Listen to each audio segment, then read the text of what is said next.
My parents threw a lavish champagne-soaked party the exact same weekend I had to bury my husband and my 4-year-old daughter.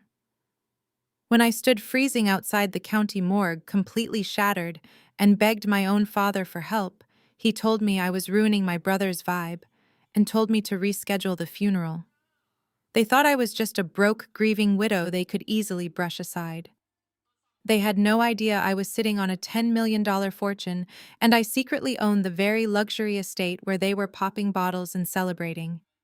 I am Nia, 35 years old, and my entire universe was violently erased on a rainy Thursday night in late November. I was standing under the unforgiving fluorescent lights of the county hospital morgue staring at two cold steel tables. The scent of harsh bleach and sterile alcohol burned my nose, a smell that will haunt me for the rest of my life. My husband Jamal, my rock and my best friend, and our beautiful 4-year-old daughter Zuri. My absolute brightest light had just been taken from me. A drunk driver had run a red light going 70 miles an hour, striking their car on the way home from her evening ballet practice. In the span of a single horrifying phone call from the police, I went from a wife happily preparing dinner in our warm kitchen to a widow identifying the broken bodies of the two people I loved most in this world. My hands shook so violently I could barely hold the plastic clipboard the grief counselor gently handed me. My clothes were completely damp from the freezing rain outside, sticking to my skin like sheets of ice, but the cold I felt radiating inside my chest was far worse. It was a suffocating hollow numbness that threatened to pull me under. After signing the release paperwork with a pen that felt like it weighed 1,000 pounds, I could not bear to breathe the recycled hospital air for another second. I stumbled blindly out the automatic sliding glass doors and into the freezing, relentless downpour. The heavy rain hit my face, mixing instantly with the hot tears that I did not even realize I was shedding. The world around me was spinning dark, terrifying, and unbearably empty. In that exact moment of absolute devastation, stripped of my husband, my child, and my entire future, my first instinct was the same as any daughter's would be. I desperately needed my father. I needed my parents to be my anchor. I pulled out my cell phone, the screen slick with rain, and dialed my father, Calvin. I squeezed my eyes tightly shut, picturing him dropping whatever he was doing, rushing to his car, and telling my mother, Brenda, that they needed to get to the hospital immediately. I imagined him wrapping his strong arms around me, telling me that somehow, even though it was completely impossible, he was going to help me survive this waking nightmare. I just needed him to be a dad. The line rang once, twice, 3 times. I held my breath. Finally, the call connected. But I did not hear a concerned greeting or a rushed hello. Instead, a wall of deafening sound assaulted my ear. Heavy bass thumped through the speaker, accompanied by the loud clinking of crystal glasses, raucous cheers, and the unmistakable roar of a massive, expensive party. My heart skipped a beat, profound confusion momentarily piercing through my paralyzing grief. "Hello," my father answered, his voice dripping with intense annoyance and sharp impatience. "Speak up. I can barely hear anything in here." "Dad!" I choked out my voice, cracking barely more than a desperate, ragged whisper. "Dad, there was a terrible accident. It is Jamal and Zuri. They are gone, Dad. They did not make it. I am at the county hospital right now. Please, you have to come here. The funeral has to be this Saturday. I do not know what to do. I need you." For a painful second, there was dead silence on his end, save for the thumping bass of a popular hip-hop track echoing in the background. I waited for the sharp gasp, the devastating shock, the immediate shift in his tone. I waited for the unconditional love I had spent 35 years begging for. "Nia, are you hearing yourself right now?" Calvin said coldly, his voice completely devoid of any warmth, shock, or empathy. "Saturday is DeAndre's 30th birthday gala. We have had this planned for 6 months. It is your brother's party, we cannot come. Have the funeral on Monday." Before I could even attempt to process the sheer unimaginable cruelty of his words, I heard my mother Brenda shouting in the background, her voice shrill and wildly festive. "Tell her not to ruin her brother's mood today. Keisha spent an absolute fortune on this venue. We are not leaving for anything. The line went dead. A sharp mechanical beep echoed in my ear, signaling that my father had hung up on me. He had hung up on his grieving daughter who had just lost her entire family, all so he could get right back to my brother's extravagant birthday party. I lowered the phone slowly. The freezing rain continued to soak through my clothes, but I no longer felt the cold weather. The suffocating sorrow that had gripped my throat just moments ago began to rapidly harden into something else entirely. Something incredibly sharp, terrifyingly precise, and completely devoid of tears. I looked down at the crumpled hospital paperwork in my hand, and then at the glowing screen of my phone, which still displayed my father's contact photo. They chose a birthday cake over my daughter's casket. They chose my brother's fragile ego over my literal survival. Before I continue this story, let me know where you are watching from in the comments below. Hit like and subscribe if you have ever had your heart completely shattered by the people who were supposed to protect you. And if you believe that sometimes toxic family members need to learn their lessons the absolute hard way. Growing up in a wealthy, prominent suburb of Atlanta meant maintaining a flawless, polished image to the outside world at all times. To our neighbors and our massive church congregation, my parents were the ultimate picture of African American excellence and success. But inside the walls of our sprawling colonial home, emotional starvation was the daily reality for me.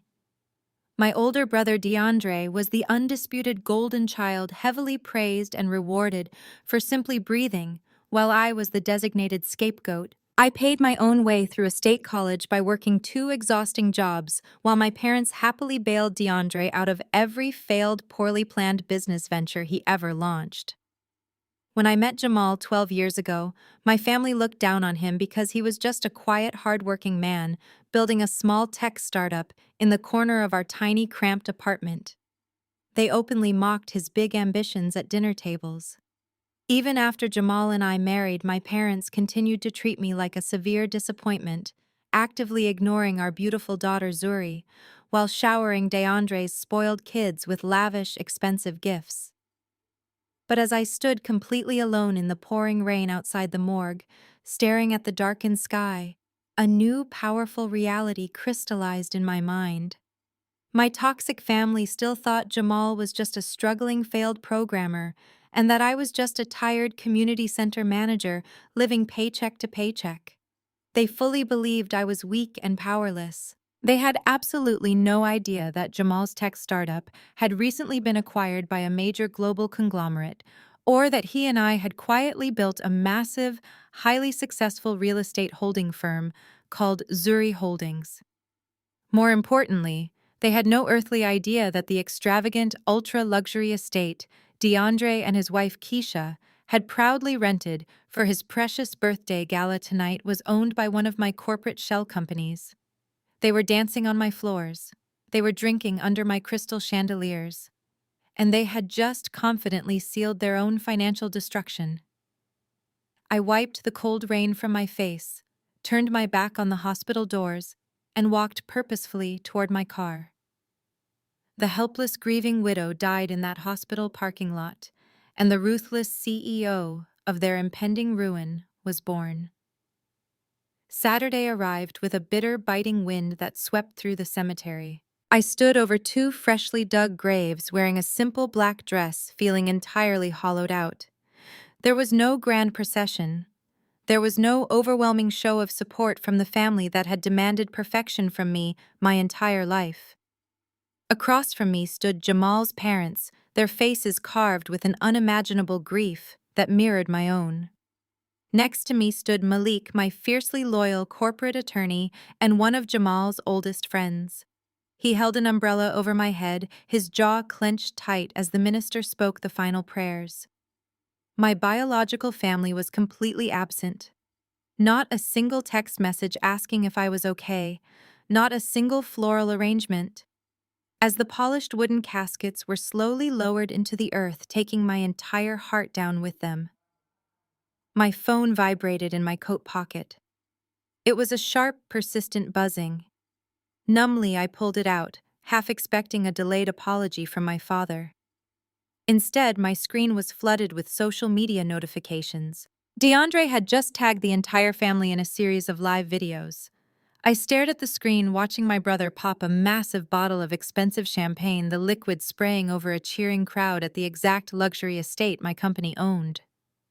Keisha was dancing in a custom designer gown, laughing loudly into the camera, and there, pinned at the very top of the comments section, was a message from my mother.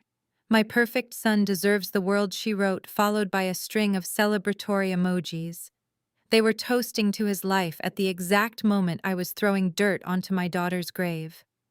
Malik glanced down at my phone screen. He did not say a single word of pity. He just adjusted his glasses and whispered, "Just say the word Nia, and I will burn their entire world to the ground." I locked my phone and slipped it back into my pocket. "Not yet," I replied softly, my voice devoid of any emotion. "Let them enjoy the champagne. The bill is coming." 2 days later, I was sitting on the floor of my modest older townhouse surrounded by moving boxes. I had barely slept.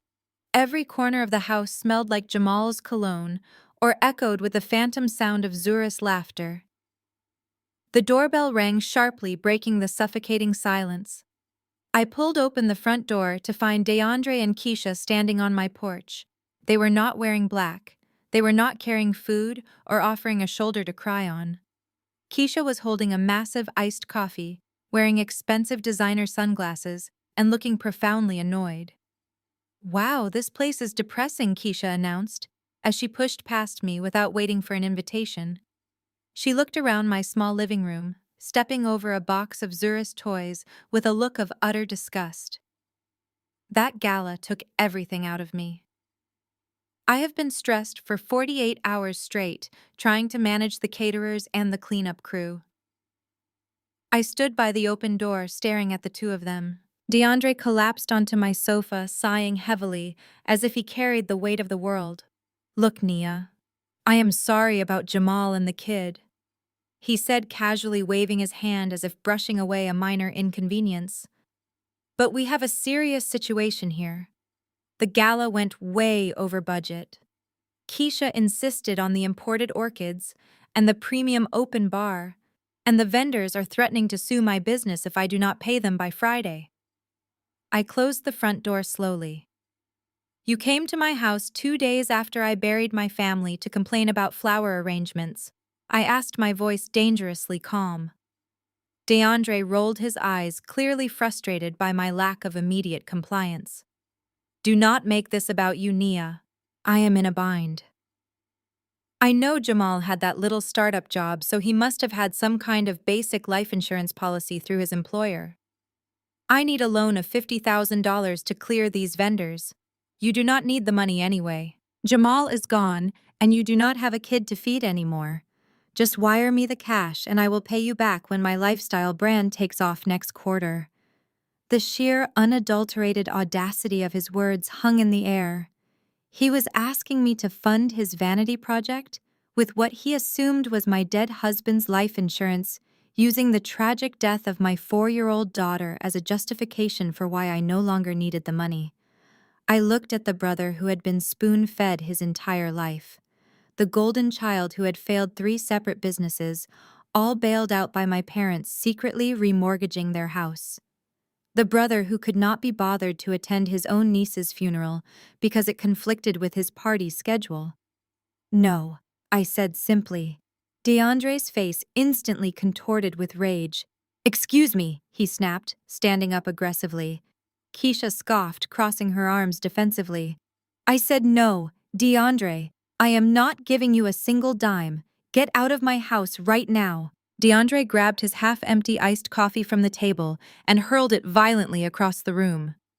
The plastic cup shattered against the wall, splashing dark liquid over a framed photograph of Jamal and Zuri.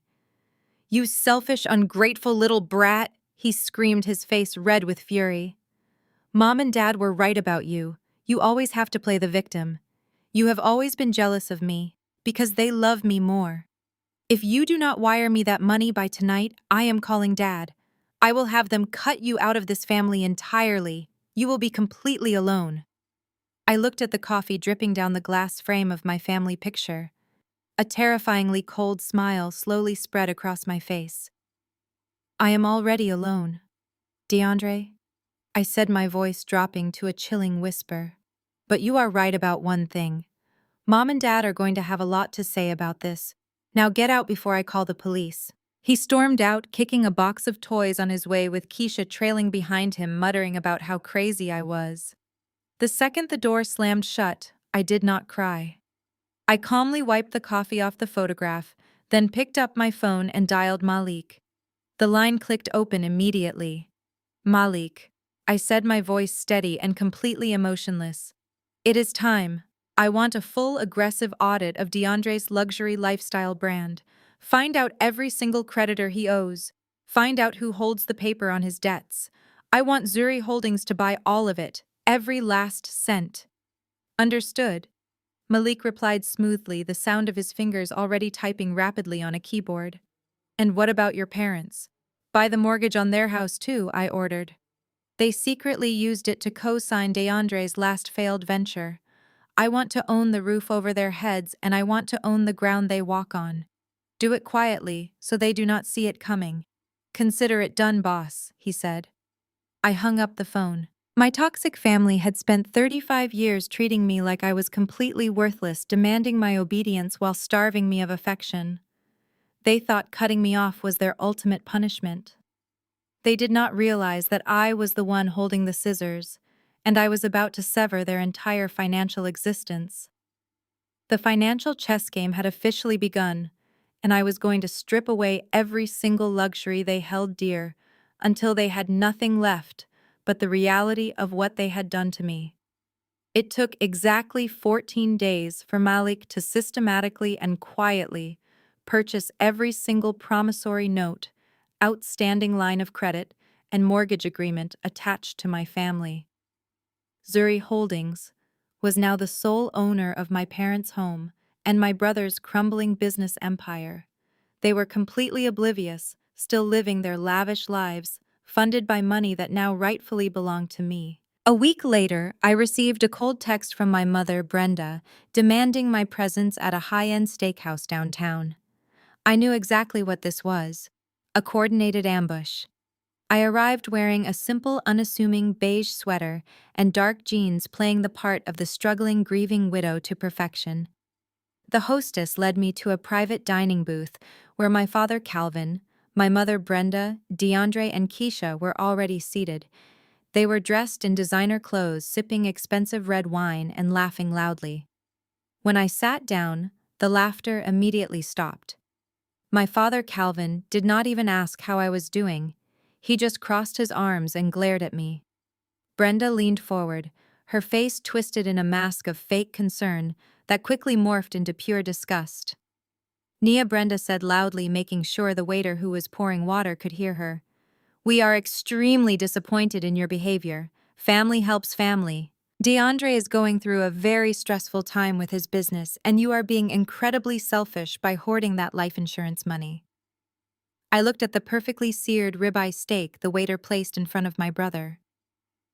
You want me to give him $50,000 so he can pay for orchids and open bars at a party he threw on the day of my daughter's funeral? I asked softly.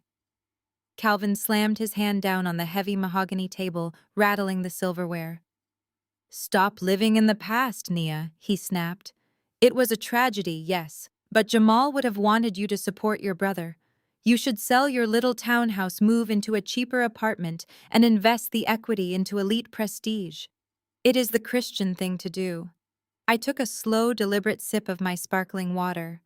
The absolute delusion was staggering. They were sitting there completely bankrupt in reality, demanding I sell my home to fund a brother who had never worked a hard day in his life. I set my glass down and looked directly at my brother. Are you absolutely sure elite prestige is a safe investment right now, DeAndre? I asked, keeping my voice completely neutral. Because I heard a rumor in the financial district that your primary lender just sold all your commercial debt to a ruthless private equity firm. Zuri Holdings, I believe it was called. DeAndre burst out laughing, a loud, obnoxious sound that drew stares from the adjacent tables. Keisha joined in, shaking her head. Nia, please, DeAndre sneered. cutting a massive piece of his steak. You manage a community center.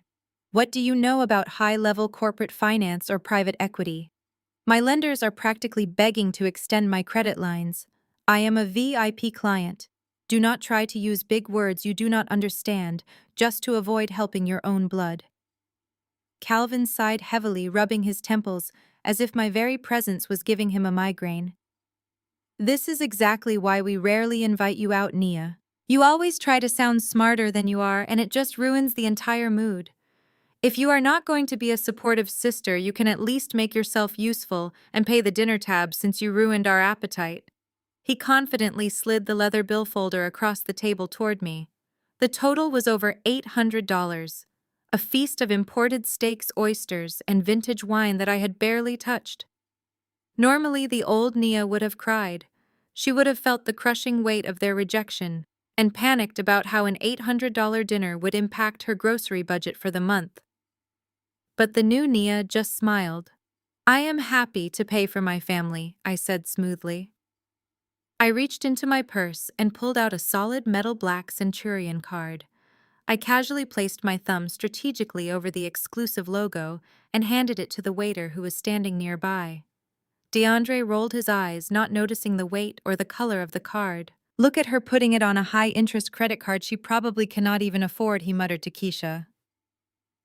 The waiter returned a minute later, looking at me with a sudden profound respect. He handed the card back to me with a slight bow. Thank you so much, Mom. Have a wonderful evening. I stood up, smoothing the wrinkles from my simple sweater. I looked down at the four of them, sitting in their rented designer clothes, digesting a meal I just bought them, living in houses I now secretly owned. Enjoy the rest of your night, I said quietly. I turned and walked out of the restaurant, leaving them to their toxic delusions. They thought I was a clueless broke widow who would eventually crack under their pressure. They did not realize they had just handed the executioner a sharpened axe. The trap was set, the doors were locked, and they had absolutely no idea the building was already burning down around them. 3 months passed in absolute silence. I went completely no contact with my family. I blocked their phone numbers, ignored their occasional manipulative emails, and focused entirely on grieving my husband and daughter in peace. I spent my days walking through the quiet rooms of my home, holding Zura's favorite stuffed animal and managing my massive portfolio from my home office. I channeled every ounce of my sorrow into cold, calculated business precision. When the 90-day grace period on DeAndre's defaulted loans officially expired, I did not hesitate. I did not send a warning. I simply opened my laptop, pulled up his file on the Zuri Holdings secure portal, and clicked the button to initiate immediate aggressive foreclosure on everything he owned. Saturday morning broke with a heavy, suffocating gray sky that seemed to press down directly onto my chest. I stood inside the vestibule of a small, quiet community chapel, staring blankly at the polished wooden doors that led into the main sanctuary. Behind those doors rested 2 caskets. One was a standard size, holding the man who had patiently helped me build a beautiful life out of the wreckage of my childhood. The other was agonizingly small, holding the 4-year-old little girl who had been the absolute center of my universe. The harsh reality of what was happening threatened to buckle my knees with every step I took down the center aisle. The chapel was devastatingly empty. The echoing silence in the room was a brutal reminder of the isolation my family had forced upon me. There was no grand procession of supportive relatives. There were no comforting embraces from uncles or aunts who had watched me grow up. My entire biological family, the people who shared my blood and my last name, were miles away preparing for a birthday party. The wooden pews were mostly bare, save for the few people who genuinely understood the magnitude of what the world had lost. In the very front row sat Jamal's parents. They held on to each other tightly, their faces carved with a profound, quiet dignity that barely masked their shattering grief. Jamal's mother reached out and squeezed my hand as I took my seat next to her. Her grip was trembling but fierce, silently communicating a shared agony that required no words. I looked at her tear-stained face and felt a fresh wave of nausea wash over me. She had lost her only son and her only grandchild, yet she was still trying to comfort me. Meanwhile, my own mother could not be bothered to pause her party preparations to send a single text message asking if I was still breathing. Standing like a silent sentinel a few paces behind our row was Malik. Malik was not just my razor-sharp corporate attorney.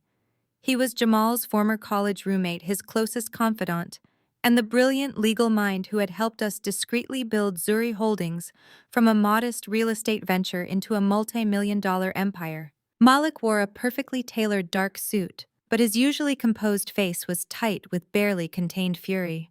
He knew the truth about my wealth, and more importantly, he knew exactly why my side of the aisle was completely deserted. He had offered to drive to my parents' house and drag my father to the chapel himself, but I had told him no. I refused to beg people to mourn my family. The minister delivered a beautiful eulogy speaking about Jamal's brilliant mind and Zuri's infectious laughter. I sat completely frozen, staring straight ahead, trapping my tears behind a wall of absolute numbness. I knew that if I let myself break down in that chapel, I might never be able to put the pieces back together. I had to survive this. I had to stay strong enough to protect their memories. An hour later, we made the slow, painful drive to the cemetery. The freezing wind whipped across the open grounds, biting through my thin black wool coat. We gathered around the open earth, watching the cemetery workers gently prepare the caskets for lowering. The finality of the moment was entirely overwhelming. This was the exact second where I had to say my last goodbye to the two people who made my life worth living. I closed my eyes and took a deep, shuddering breath, trying to memorize the feeling of Jamal's arms around me and the sound of Zuri's voice calling for me in the morning. Right as the minister bowed his head to begin the final graveside prayer, a sharp mechanical vibration interrupted the sacred silence. My phone began buzzing relentlessly in my coat pocket. It was not a single polite notification. It was a rapid-fire, continuous shaking that demanded immediate attention. For a brief, foolish second, a tiny spark of naive hope flickered in my chest. Maybe it was my father. Maybe Calvin had realized the catastrophic mistake he was making. Maybe the guilt had finally consumed him, and he was calling to say he was on his way, begging for my forgiveness. My freezing fingers fumbled into my pocket, and I pulled out the phone. I looked down at the bright screen, and that tiny spark of hope was instantly extinguished, replaced by a dark, consuming ice. It was not a phone call. It was not a text message offering condolences. It was a flood of social media notifications. DeAndre and Keisha were broadcasting their lives to the world, and their followers were interacting with the posts in real time. Because my account was still linked to my brother's professional network, my phone was aggressively pushing the updates to my home screen. Unable to look away, I tapped the notification. An Instagram reel immediately began playing on silent. The screen filled with bright flashing party lights and the opulent interior of the massive luxury estate that my company secretly owned. DeAndre was standing on a velvet chair in the center of the room, wearing a custom-tailored tuxedo, holding a massive bottle of vintage Dom Perignon champagne. The crowd around him was cheering wildly as he shook the bottle and sprayed the expensive liquid all over the marble floors. The floors that I paid to maintain. The camera panned around the room, capturing the lavish ice sculptures, the towering floral arrangements, and the fully stocked premium open bars. Keisha stepped into the frame, wearing a sequined designer gown, throwing her head back in loud laughter as she danced with a group of friends. They looked completely carefree, utterly oblivious to the fact that they were standing inside a financial trap I had built, celebrating on the exact day my world ended. But what truly broke the final tether of my patience was the comments section below the video. Pinned proudly at the very top of the feed, highlighted for everyone to see, was a comment from my mother, Brenda. "My perfect son deserves the world. Best night ever. We love you, DeAndre." I stood in the freezing wind, standing 2 feet away from the freshly dug graves of my husband and my 4-year-old baby girl, reading my mother's enthusiastic praise for a brother who had never accomplished a single meaningful thing in his entire life. I stared at the timestamp on the video. It had been posted exactly 5 minutes ago. Right as the minister was asking God to grant my family eternal peace, my mother was typing out heart emojis on a party video. I swiped out of the application and opened my text messages. I scrolled past the messages from Jamal's coworkers, past the notes from my neighbors, and past the updates from Malik. I looked specifically for a message from Calvin Brenda or DeAndre. I checked the archived folders, I checked my voicemails. Nothing.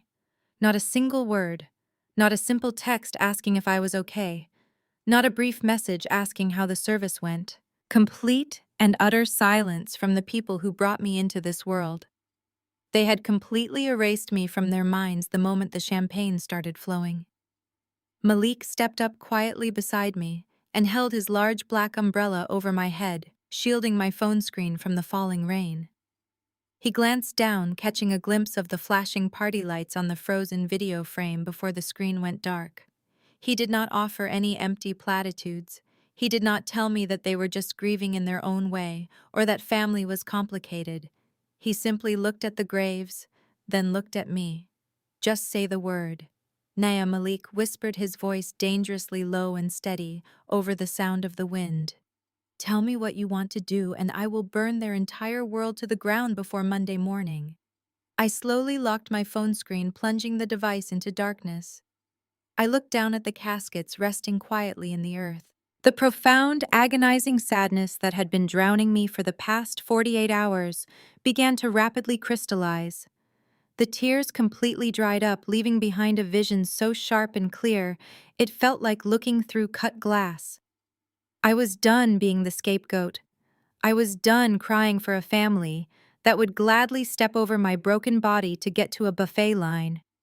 Not yet, Malik, I replied softly, my voice devoid of any warmth or hesitation. Let them enjoy the champagne. Let them post their videos and pretend they are royalty. I want them to feel completely invincible.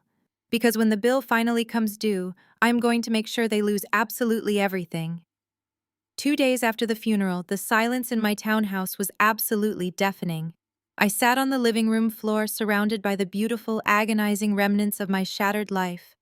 I was folding Zura's tiny ballet clothes, carefully placing them into a cardboard box. Every single breath I took felt like swallowing broken glass. I had not eaten a real meal in almost a week, surviving only on black coffee and sheer raw adrenaline. I was wearing one of Jamal's old college sweatshirts, drowning in the scent of his cologne that was slowly fading from the fabric. I was completely isolated in my grief, trying to figure out how a person is supposed to keep their heart beating when their entire reason for living has been buried in the cold earth. The sudden sharp ringing of the doorbell shattered the heavy quiet. It was not a gentle knock. It was an impatient, rapid-fire pressing of the button that echoed aggressively through my small hallway. I slowly stood up, my joints aching from the tension, and walked toward the front door. I looked through the peephole, fully expecting to see a delivery driver or maybe a concerned neighbor checking in on me. Instead, staring back at me through the distorted glass, were my brother DeAndre and his wife Keisha. I opened the door, a wave of confusion washing over me. They were not dressed in black. They were not carrying a casserole dish or a bouquet of sympathy flowers. DeAndre was wearing a pristine white designer tracksuit and limited edition sneakers, checking his gold watch with a look of extreme irritation. Keisha stood next to him in a matching athleisure outfit, her hair perfectly blown out, holding a massive iced caramel macchiato. They looked like they were on their way to a luxury brunch, completely untouched by the devastating tragedy that had just ripped our family apart. "Wow, it is incredibly dark in here," Keisha announced, pushing past me without waiting for an invitation or offering a single word of condolence. She marched into my living room, her expensive sneakers stepping carelessly close to the box of Zura's folded clothes.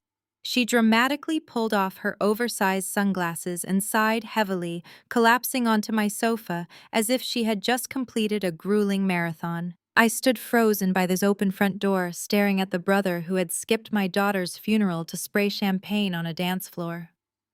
DeAndre walked in after his wife, not bothering to wipe his shoes on the mat.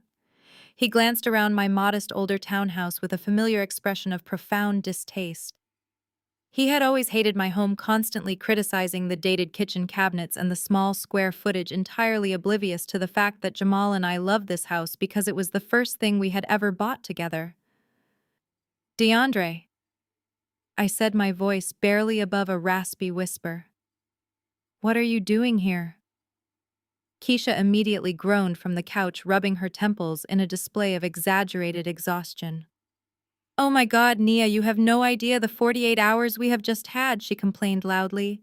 That birthday gala took absolutely everything out of me.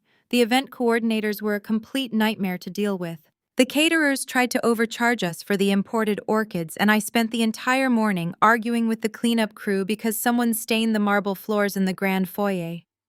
I am so stressed, I feel like I am going to have a panic attack. My feet are still swollen from those heels. I stared at her. I literally stared at this woman who was sitting in my living room complaining about her swollen feet and imported flowers exactly 48 hours after I watched the earth swallow my husband and my baby girl. The sheer, unadulterated narcissism was so staggering, it actually took my breath away. DeAndre waved his hand dismissively at his wife and turned to me, his expression hardening into a look of serious business. Look, Nia, we are all sorry about Jamal and the kid, he said casually, tossing the words out like he was apologizing for stepping on my toe. It is a tragedy, it really is. But we have a very serious, very immediate situation on our hands, and I do not have time to beat around the bush. I slowly closed the front door, leaning my back against the cool wood. What kind of situation, I asked, the numbness in my chest beginning to recede, replaced by a dark, creeping heat. The gala went way over budget, DeAndre stated, pacing across my living room rug. Mom and Dad covered the deposit, but Keisha insisted on upgrading to the premium open bar and the exotic floral arrangements at the last minute. Now the vendors are breathing down my neck. They are threatening to file a lawsuit against my luxury lifestyle brand if I do not clear the remaining balance by Friday. It would be a public relations disaster. It would completely ruin my reputation in the city. I am not sure how your party budget involves me, DeAndre, I replied, my voice dangerously flat. He stopped pacing and looked at me like I was the most oblivious person in the world. It involves you because I need a loan, he demanded, stepping closer to me. I know Jamal was just a mid-level guy at that little tech startup, but standard corporate packages always include some kind of basic life insurance policy. Even if it is just a fraction of his salary, you must be getting a payout soon. I need $50,000 wired to my business account by Thursday afternoon. The air in the room suddenly felt incredibly thin. I looked at his expectant face, trying to process the absolute depravity of his request.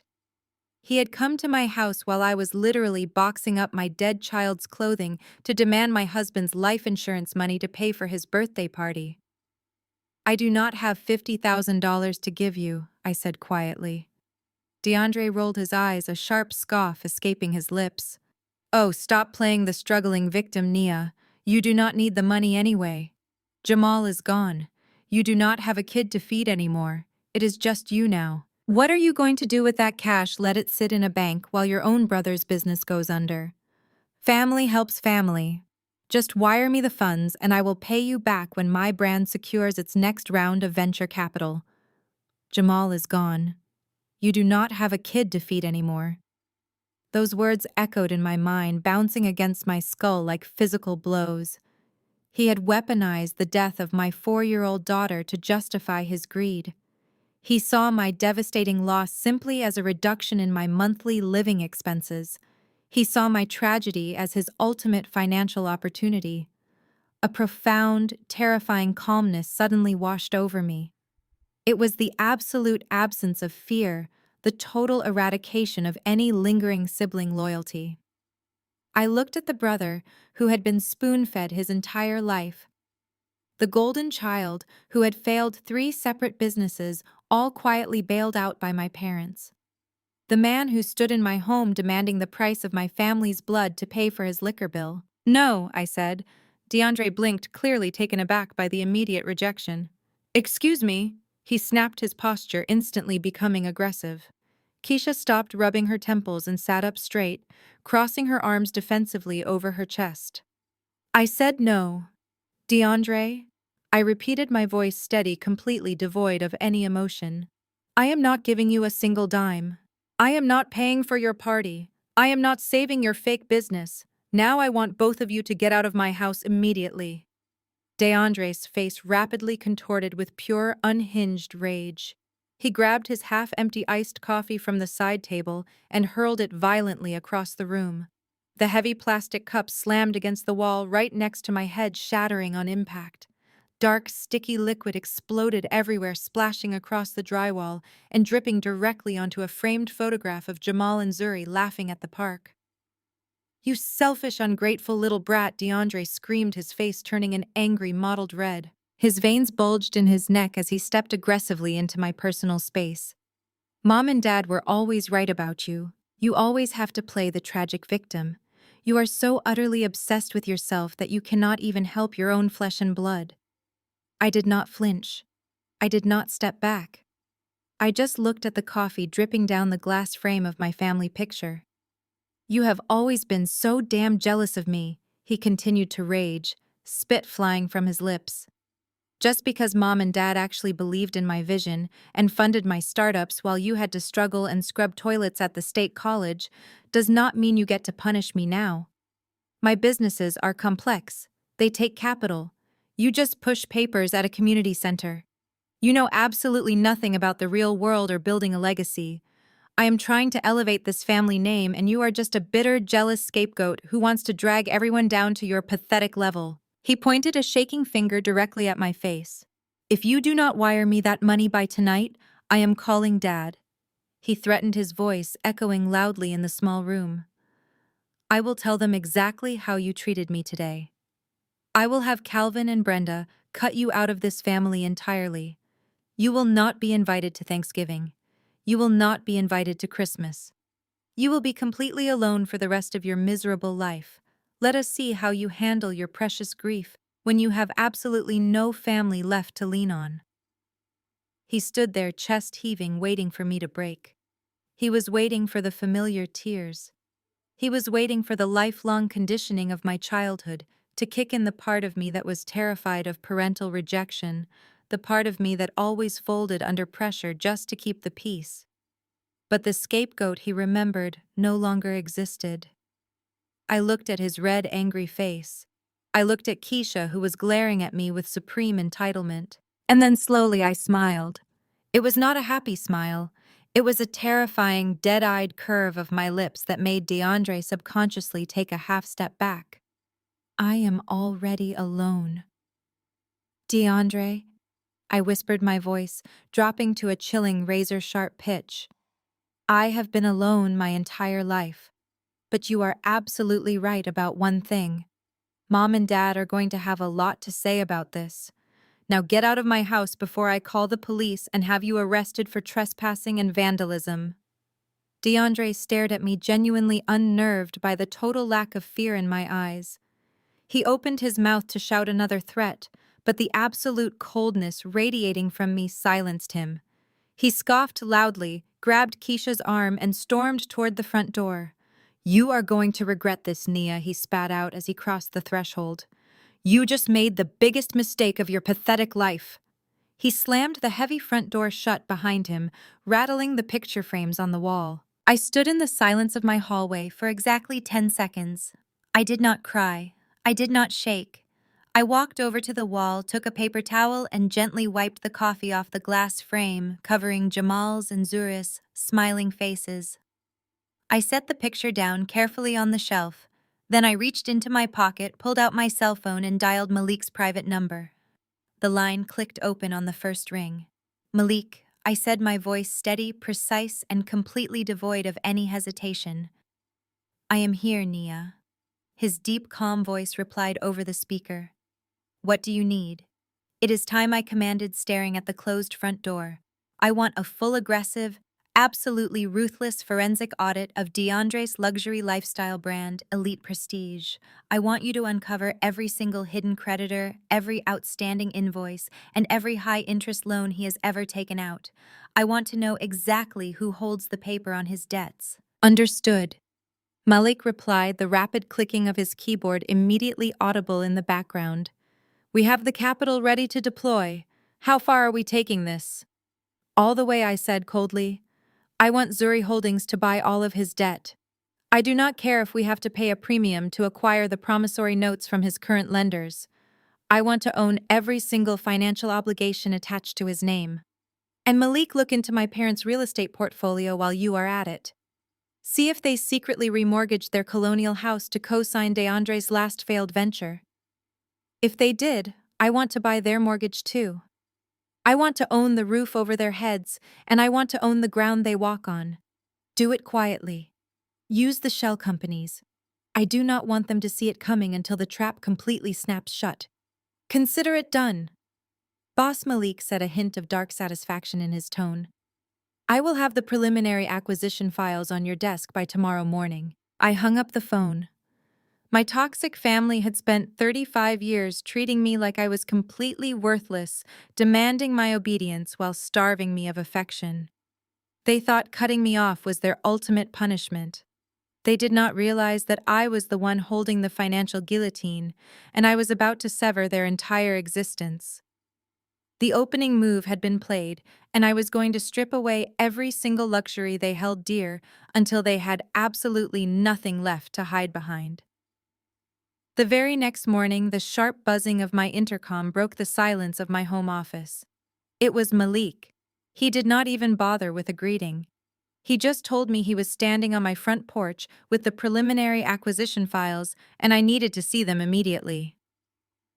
I opened the door to find Malik holding a thick leather briefcase, his expression a mixture of deep professional satisfaction and sheer disbelief. I led him into my home office, a quiet room lined with bookshelves where Jamal and I had spent countless late nights building our real estate portfolio.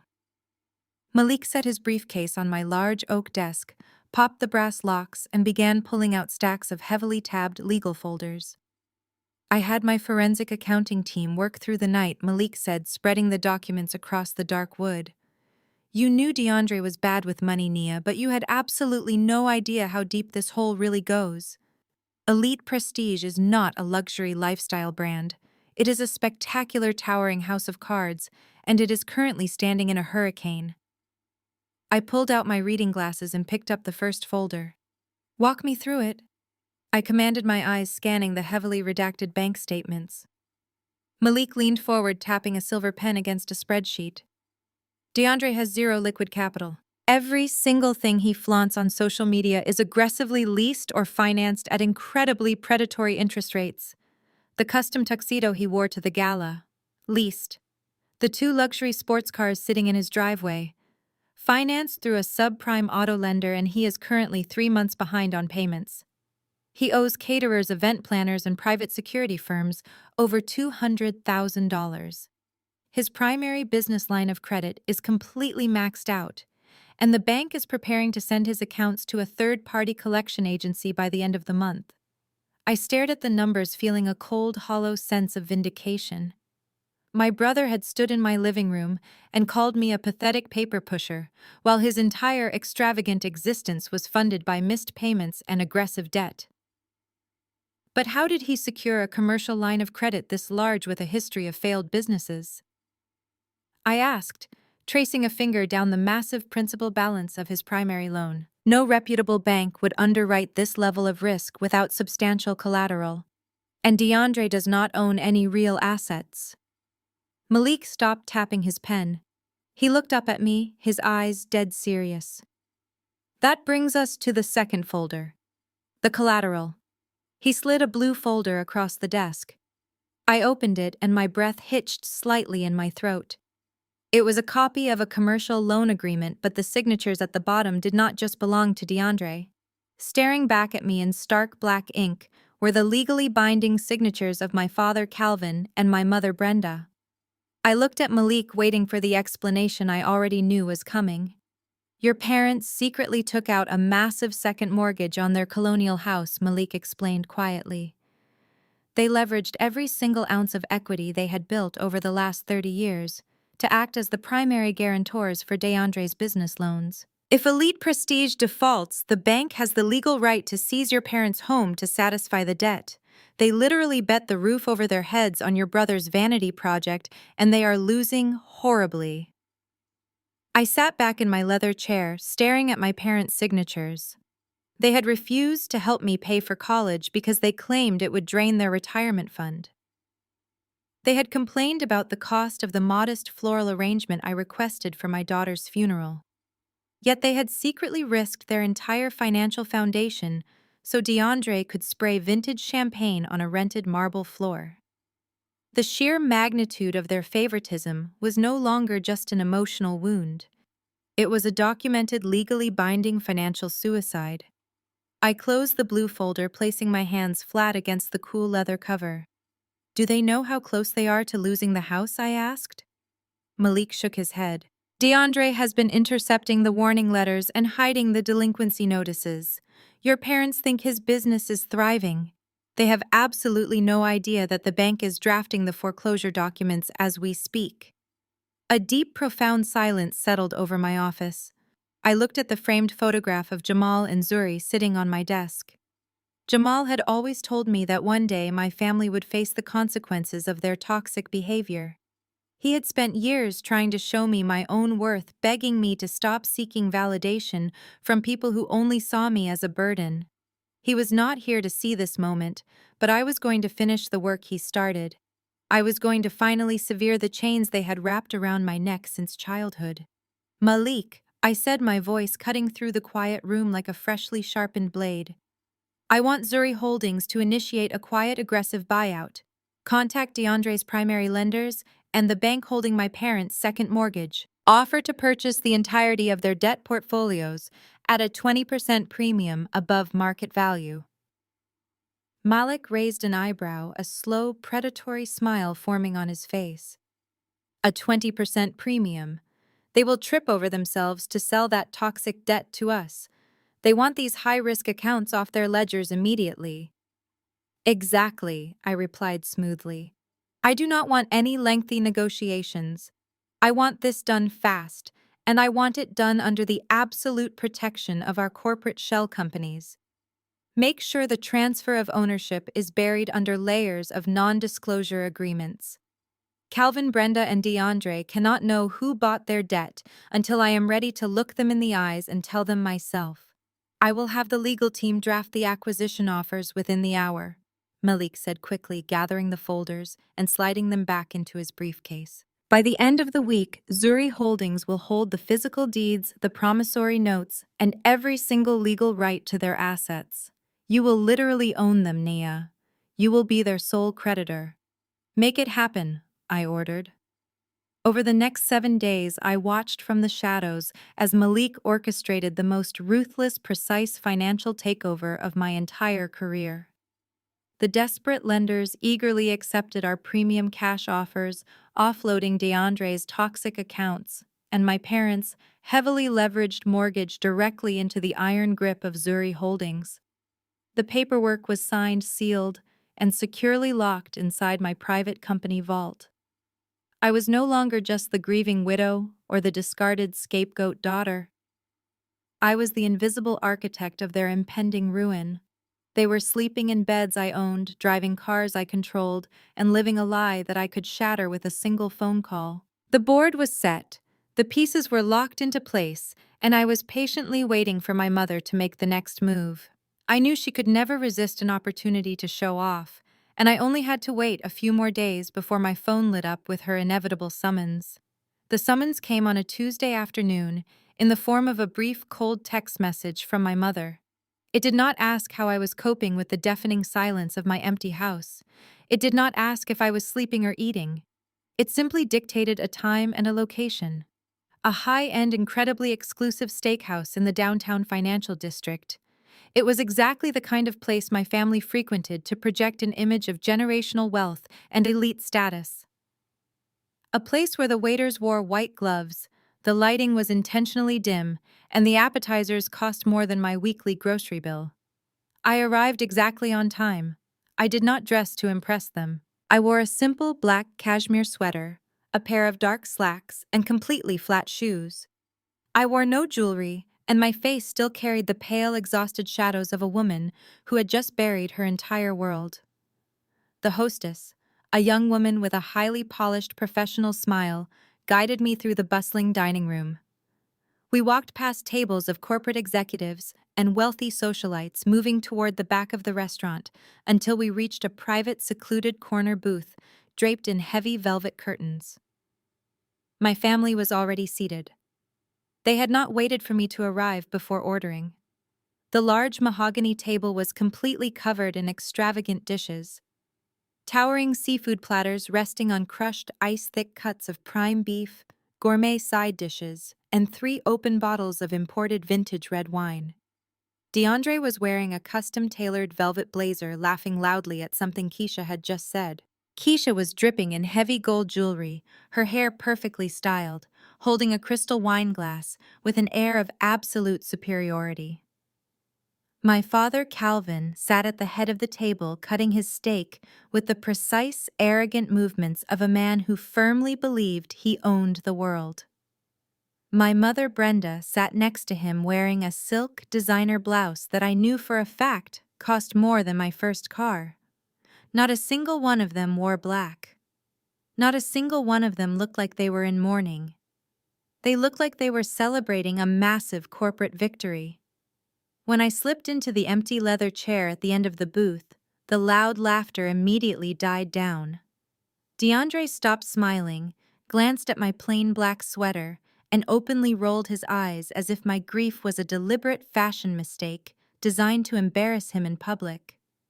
Keisha took a slow sip of her wine and looked away, completely ignoring my presence.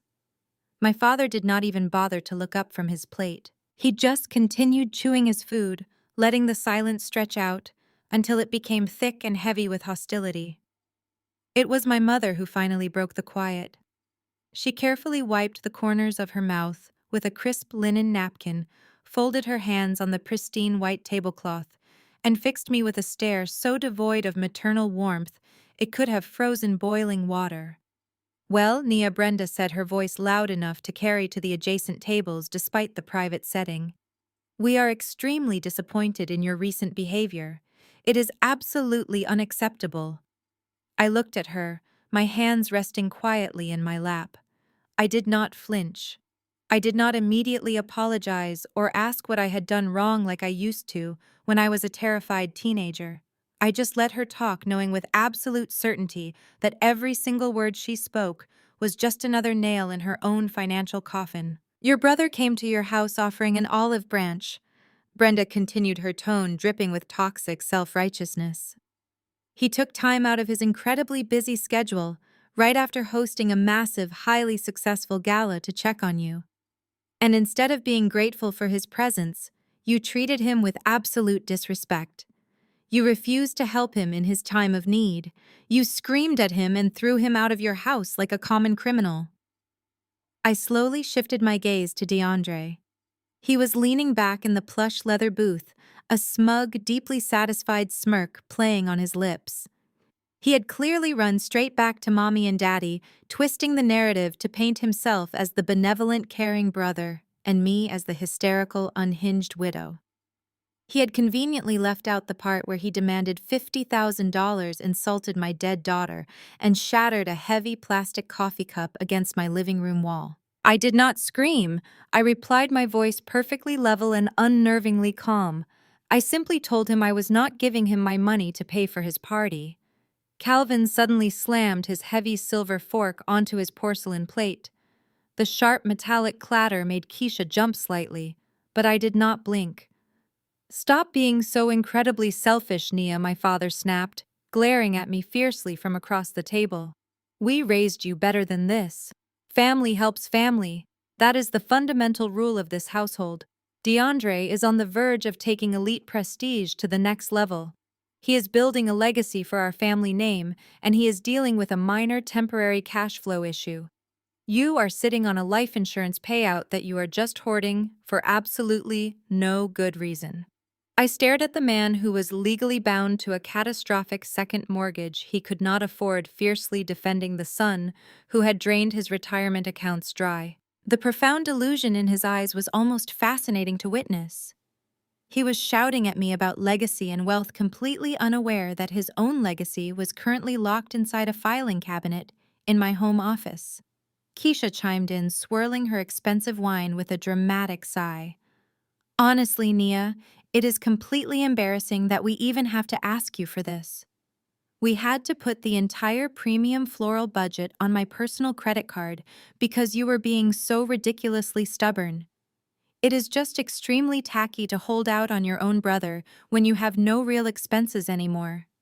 You do not have childcare costs. You do not have a husband to feed. I felt a dangerous icy heat begin to spread through my veins, but I kept my face entirely impassive. Brenda leaned forward, invading my personal space across the table, her voice dropping into a register of manipulative fake concern. It is not just about the money, Nia. It is about your current living situation. You are rattling around in that old townhouse all by yourself now. It is not healthy for a single woman to live in a house that large with so many sad memories. The property taxes and the upkeep alone must be draining your small accounts. You should sell your little townhouse, move into a practical one-bedroom apartment closer to the community center. You can take the equity from the sale and invest it directly into your brother's business. You will get a return on your investment eventually, and you will be properly supporting your own flesh and blood. I sat perfectly still. The sheer, unadulterated audacity of her proposal hung in the air like a poisonous fog. She wanted me to sell the home where I had built a beautiful, loving life with Jamal. She wanted me to sell the house where my daughter took her very first steps and laughed in the backyard. She wanted me to render myself essentially homeless, stripping away my sanctuary just so DeAndre could pay off the caterers and bartenders from a party he threw on the exact day I buried my child. And then Brenda crossed the final unforgivable line. Besides, Brenda added, softly tilting her head with a sickening look of mock sympathy. It is exactly what Jamal would have wanted. He always knew DeAndre was meant for greater things. Jamal would have wanted you to use his money to help this family succeed. The ambient noise of the bustling steakhouse completely faded away. The clinking crystal glasses, the soft jazz music playing from the overhead speakers, the low hum of wealthy conversation all vanished into a ringing, absolute silence in my ears. A cold, devastating fury ignited deep inside my chest, burning with a terrifying clarity. She had invoked my dead husband's name. She had twisted Jamal's beautiful memory, a man who had actively despised their toxic entitlement and protected me from their abuse, to manipulate me into funding my brother's pathetic, failing vanity project. My heart beat slowly and steadily against my ribs. If they only knew. If they only knew that the quiet woman sitting in front of them, wearing plain clothes and an expression of calm endurance, was not a helpless, grieving victim. If they only knew that I was the phantom CEO of Zuri Holdings, the very entity that now held the physical deeds to everything they claimed to own. They were aggressively demanding that I sell my small house, completely and utterly unaware that I was the exact person who could legally evict them from theirs by the end of the week. I did not raise my voice. I did not cry. I looked directly into my mother's eyes, letting the heavy, suffocating silence stretch until she finally shifted uncomfortably in her leather seat. I did not break eye contact with my mother. I let her sit in the deeply uncomfortable silence she had just created, watching as the smug confidence slowly began to drain from her face. I reached across the pristine white tablecloth and picked up my crystal water glass. The condensation was freezing against my skin, grounding me, keeping the absolute inferno of my rage tightly contained.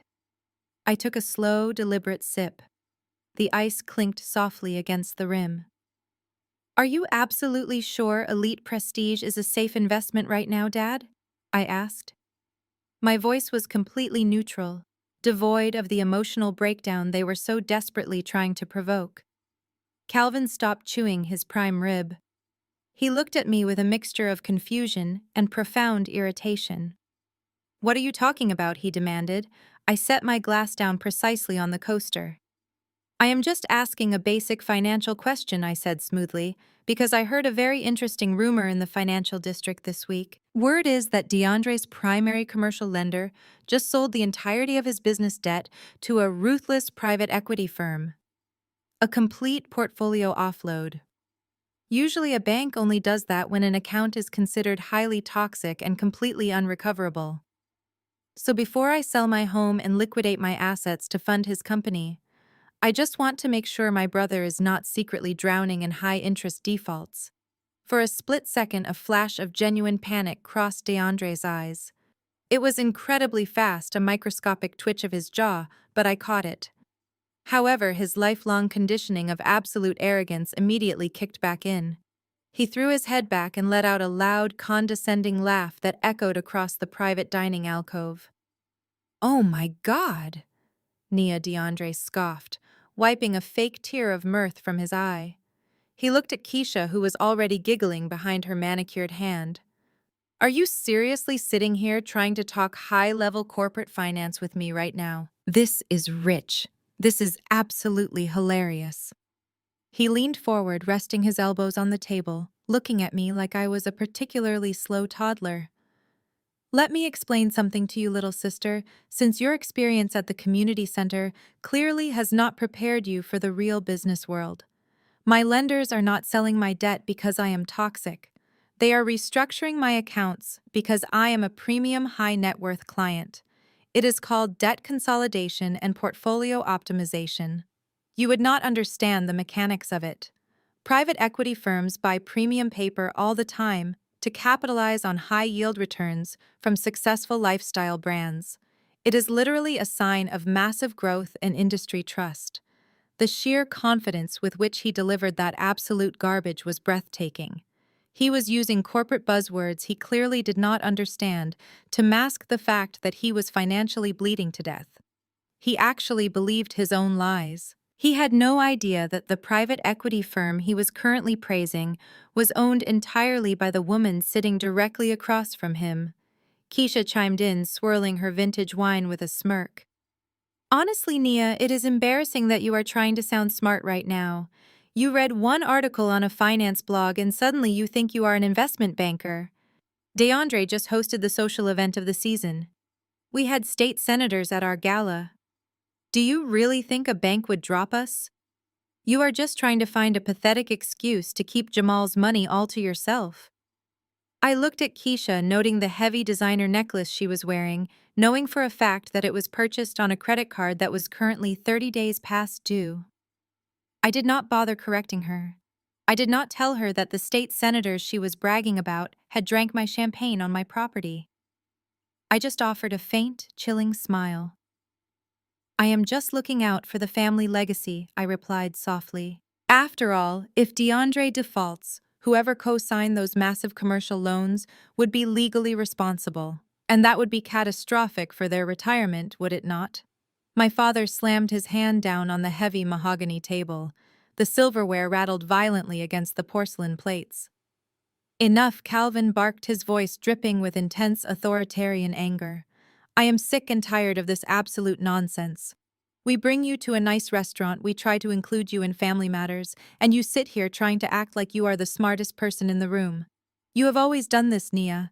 You always try to undermine your brother because you are fundamentally jealous of his success." He pointed a thick finger at me across the table. "DeAndre's business is thriving. My financial planning is flawless. The only thing toxic at this table right now is your bitter, ungrateful attitude. You have officially ruined the mood of this entire evening. I cannot even digest my food looking at your sour face." Calvin signaled aggressively for the waiter. A young man in a crisp white shirt hurried over, looking slightly alarmed by my father's hostile posture. "Bring the check," Calvin demanded loudly. "We are leaving." The waiter nodded quickly and retreated. Calvin turned his furious glare back to me. His chest was heaving with indignation. He was a man who demanded total submission, and my simple, calm questions had threatened his fragile illusion of control. He could not stand the fact that the daughter he viewed as completely worthless was questioning his golden child. "Since you are so incredibly concerned with our family finances," Calvin sneered, adjusting the cuffs of his expensive tailored shirt, "you can make yourself useful for once in your life. You are going to pay for this dinner. Consider it a small penalty for your profound disrespect tonight. And until you are ready to apologize to your brother and write that check to help his business, do not bother calling us." Brenda nodded in fierce agreement, grabbing her designer clutch from the table. "We are trying to help you, Nia," she said, her voice dripping with fake disappointment. "But you refuse to let go of your petty jealousy. Paying for dinner is the absolute least you can do after ruining our night." I sat perfectly still in the leather booth.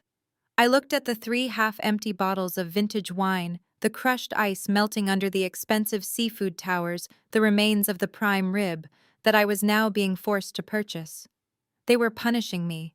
They thought handing me an outrageously expensive dinner bill was a devastating financial blow that would put me in my place.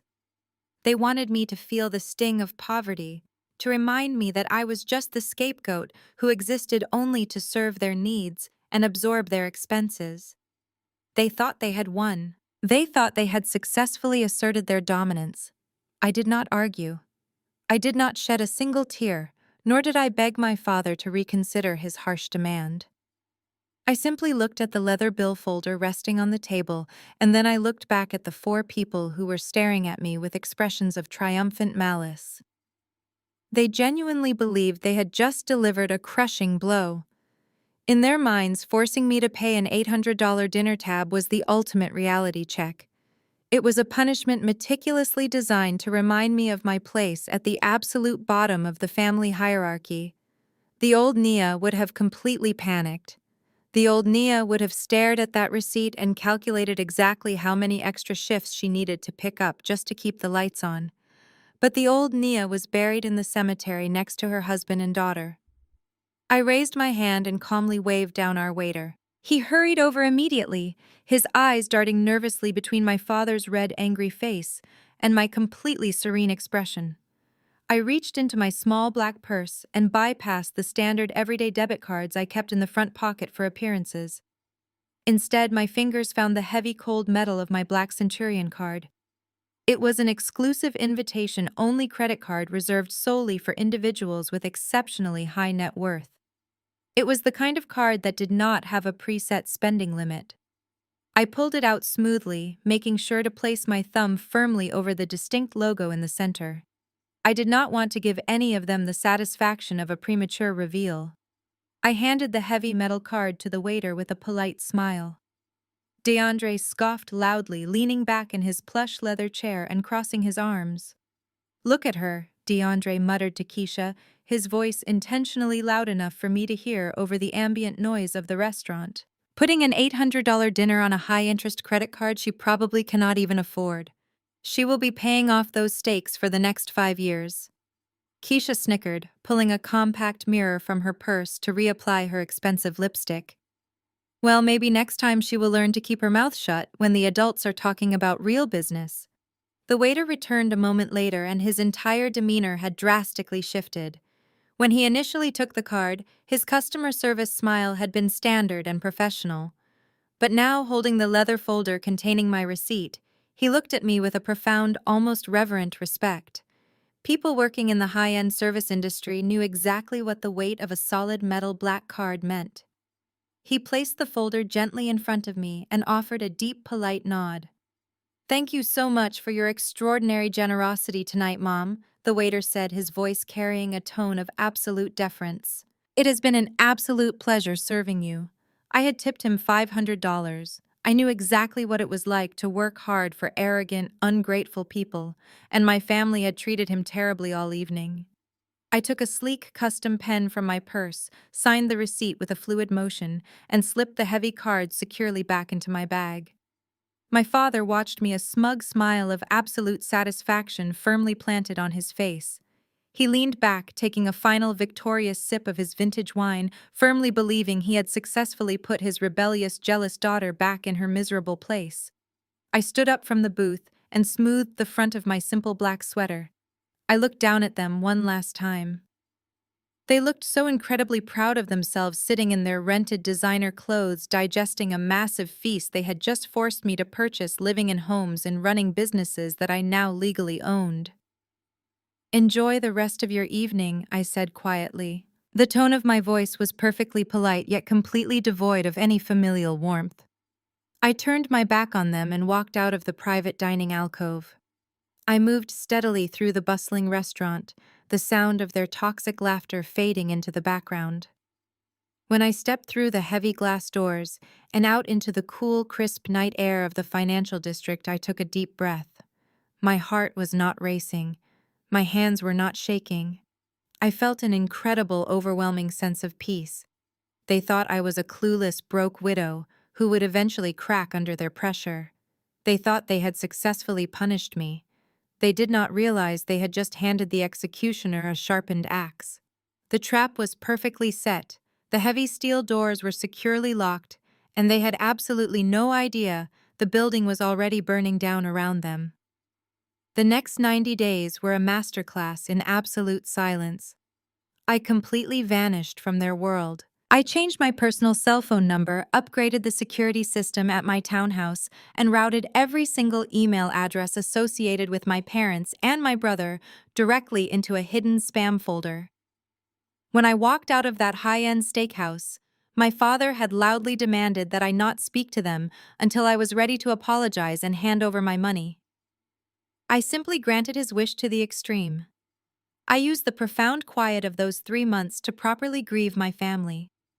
Without the constant toxic demands of my mother or the manipulative text messages from my brother, I finally had the space to breathe. Winter crept into the city, blanketing the streets in freezing frost. I spent my days walking the quiet paths of the cemetery, sitting for hours by the matching marble headstones I had carefully designed for Jamal and Zuri. I allowed myself to completely break down. I cried until my vision blurred, and my throat ached, letting the agonizing waves of loss crash over me in the safety of my empty house. I packed away Zuri's tiny ballet shoes and Jamal's favorite winter coats, folding the memories into boxes, with a reverence that my biological family could never understand. I also spent a significant amount of time with Jamal's parents. I attended weekly Sunday dinners at their modest home.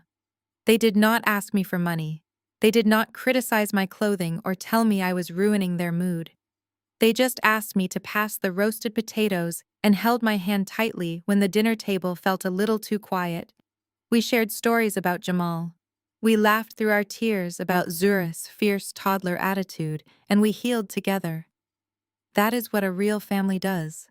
They show up when the house is dark, not just when the cameras are flashing. But while my heart was slowly learning how to beat around the massive permanent hole in my chest, my mind was operating with terrifying surgical precision. Twice a week, Malik would come to my home office. We would sit at my heavy oak desk drinking black coffee and monitoring DeAndre's financial accounts like hawks watching a severely wounded animal. Zuri Holdings now completely owned Elite Prestige and my parents' second mortgage. Every single dime my family owed was legally bound to my corporate entity. Exactly as Malik had predicted, DeAndre did not even notice that his massive commercial debt had been quietly sold to a new holding company. The notification letters were sent to his business address, but he was far too busy living a fake lifestyle to open boring bank envelopes. Through his public social media profiles, I watched him post pictures of himself and Keisha at exclusive ski resorts. I watched him lease a brand new luxury SUV to replace the one he had scratched the month before. He was spending money he absolutely did not have, completely ignoring the updated payment portals Malik had established. DeAndre missed his December payment. He did not even log into the system to check his balance. He missed his January payment. He was too busy hosting a New Year's Eve yacht party that he funded with high-interest payday loans. And when the middle of February rolled around, he missed his third consecutive payment. Standard commercial banks might have sent a polite warning letter. They might have called his business manager to offer a restructured payment plan or a temporary grace period.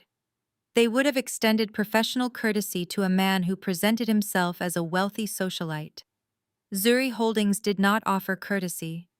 Zuri Holdings offered consequences. On a freezing Tuesday morning, exactly 90 days after that disastrous dinner at the steakhouse, I sat in my home office with Malik on speakerphone.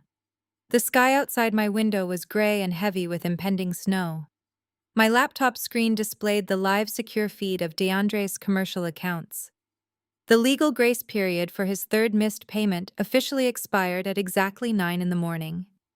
I watched the digital clock in the corner of my screen change from 8:59 to 9 o'clock. "Do it," I said, my voice completely devoid of any warmth or hesitation. At 9:01, Malik executed the legal protocols. It was the digital equivalent of dropping a heavy iron guillotine. Zuri Holdings immediately initiated full aggressive foreclosure proceedings against Elite Prestige. Malik's legal team electronically filed the emergency injunctions with the city court, citing massive financial negligence, breach of contract, and consecutive default. We legally seized control of his business bank accounts, his commercial leases, and his operating licenses. But I did not stop there. The true beauty of this trap was the collateral. Because the commercial loan was directly tied to the second mortgage on my parents' massive colonial house, the default of Elite Prestige triggered an automatic catastrophic financial reaction. Calvin and Brenda were the primary legal guarantors. They had signed the dotted line pledging their entire net worth to back my brother's delusions of grandeur. The moment Malik filed the foreclosure on DeAndre, the banking algorithms automatically flagged my parents' profiles. It happened with breathtaking speed. In the span of a few hours, my father's premium corporate banking accounts were completely locked. My mother's shiny platinum credit cards were instantly suspended by the issuing banks due to the massive sudden liability appearing on her credit report. The massive home equity line of credit they had been using to secretly fund their lavish country club memberships and designer wardrobes was completely severed. The bank automatically seized their liquid savings to hold in escrow pending the foreclosure investigation. Every single safety net they had spent 30 years building was completely vaporized in the span of a single morning. I leaned back in my leather chair, watching the confirmation emails from the courts flood into my secure inbox. The screen cast a cool blue light across my face. I thought about my father telling me I was worthless. I thought about my mother demanding I sell my house. I thought about my brother throwing a cup of coffee at a picture of my dead daughter. They had gone to sleep on Monday night as wealthy, arrogant socialites who believed they were utterly untouchable. They woke up on Tuesday morning with less financial power than a college student holding a maxed-out debit card. The 90 days of silence were officially over. The storm they had been begging for had finally hit the shore, and they were standing outside without an umbrella. I did not have to be physically present to know exactly how the chaos unfolded that night. Malik had hired a highly discreet private investigator to monitor the asset seizure, ensuring every single legal protocol was strictly followed. The detailed report I received the next morning read like a perfectly scripted tragedy, a fitting end to decades of unchecked arrogance. It started at exactly 2 in the morning. A fleet of heavy-duty commercial tow trucks pulled up to the gated driveway of DeAndre and Keisha's rented luxury mansion. The amber flashing lights of the trucks pierced through the dark, illuminating the perfectly manicured lawns and the towering front columns. The repo men did not knock politely. They did not call ahead to schedule a convenient time. They immediately backed up their trucks and began hooking heavy steel chains to the imported sports car and the massive luxury SUV that DeAndre flaunted on his social media profiles every single day. The loud clanking of heavy metal chains woke Keisha. She ran out onto the driveway in her silk designer pajamas, screaming at the men at the top of her lungs, threatening to call the police and ruin their lives. DeAndre sprinted out right behind her, his face pale with absolute paralyzing panic. He tried to play the big shot. He puffed out his chest and marched up to the lead driver, demanding they unhook the vehicles immediately. He was arrogant enough to believe he could just buy his way out of a court-ordered repossession right there in the driveway.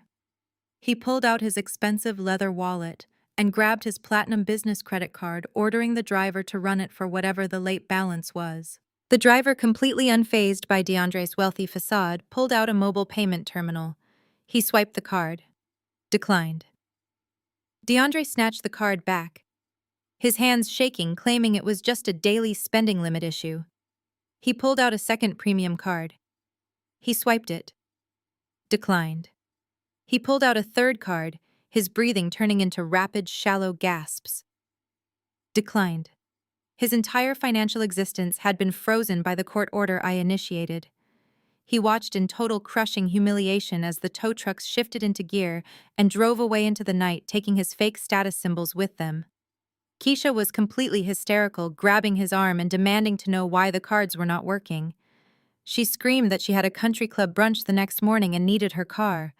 DeAndre could not answer her. His phone was suddenly blowing up with automated text messages from his bank notifying him that his commercial accounts had been seized. Terrified and completely broke, DeAndre did the only thing he knew how to do when his life fell apart. He ran to his parents. Because he literally had no vehicles left to drive, he had to order a rideshare using an old prepaid debit card he found in his desk drawer.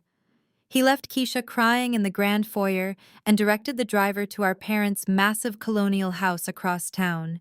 He was sweating in the back seat, staring out the window, desperately telling himself that Calvin would fix it. Calvin always fixed it. Calvin would write a massive check, yell at the bank manager, and everything would go back to normal. But when his car pulled into our parents' circular driveway just before dawn, he did not find a sanctuary. He found the second wave of the storm. The heavy front porch light was glaring fiercely against the dark morning air.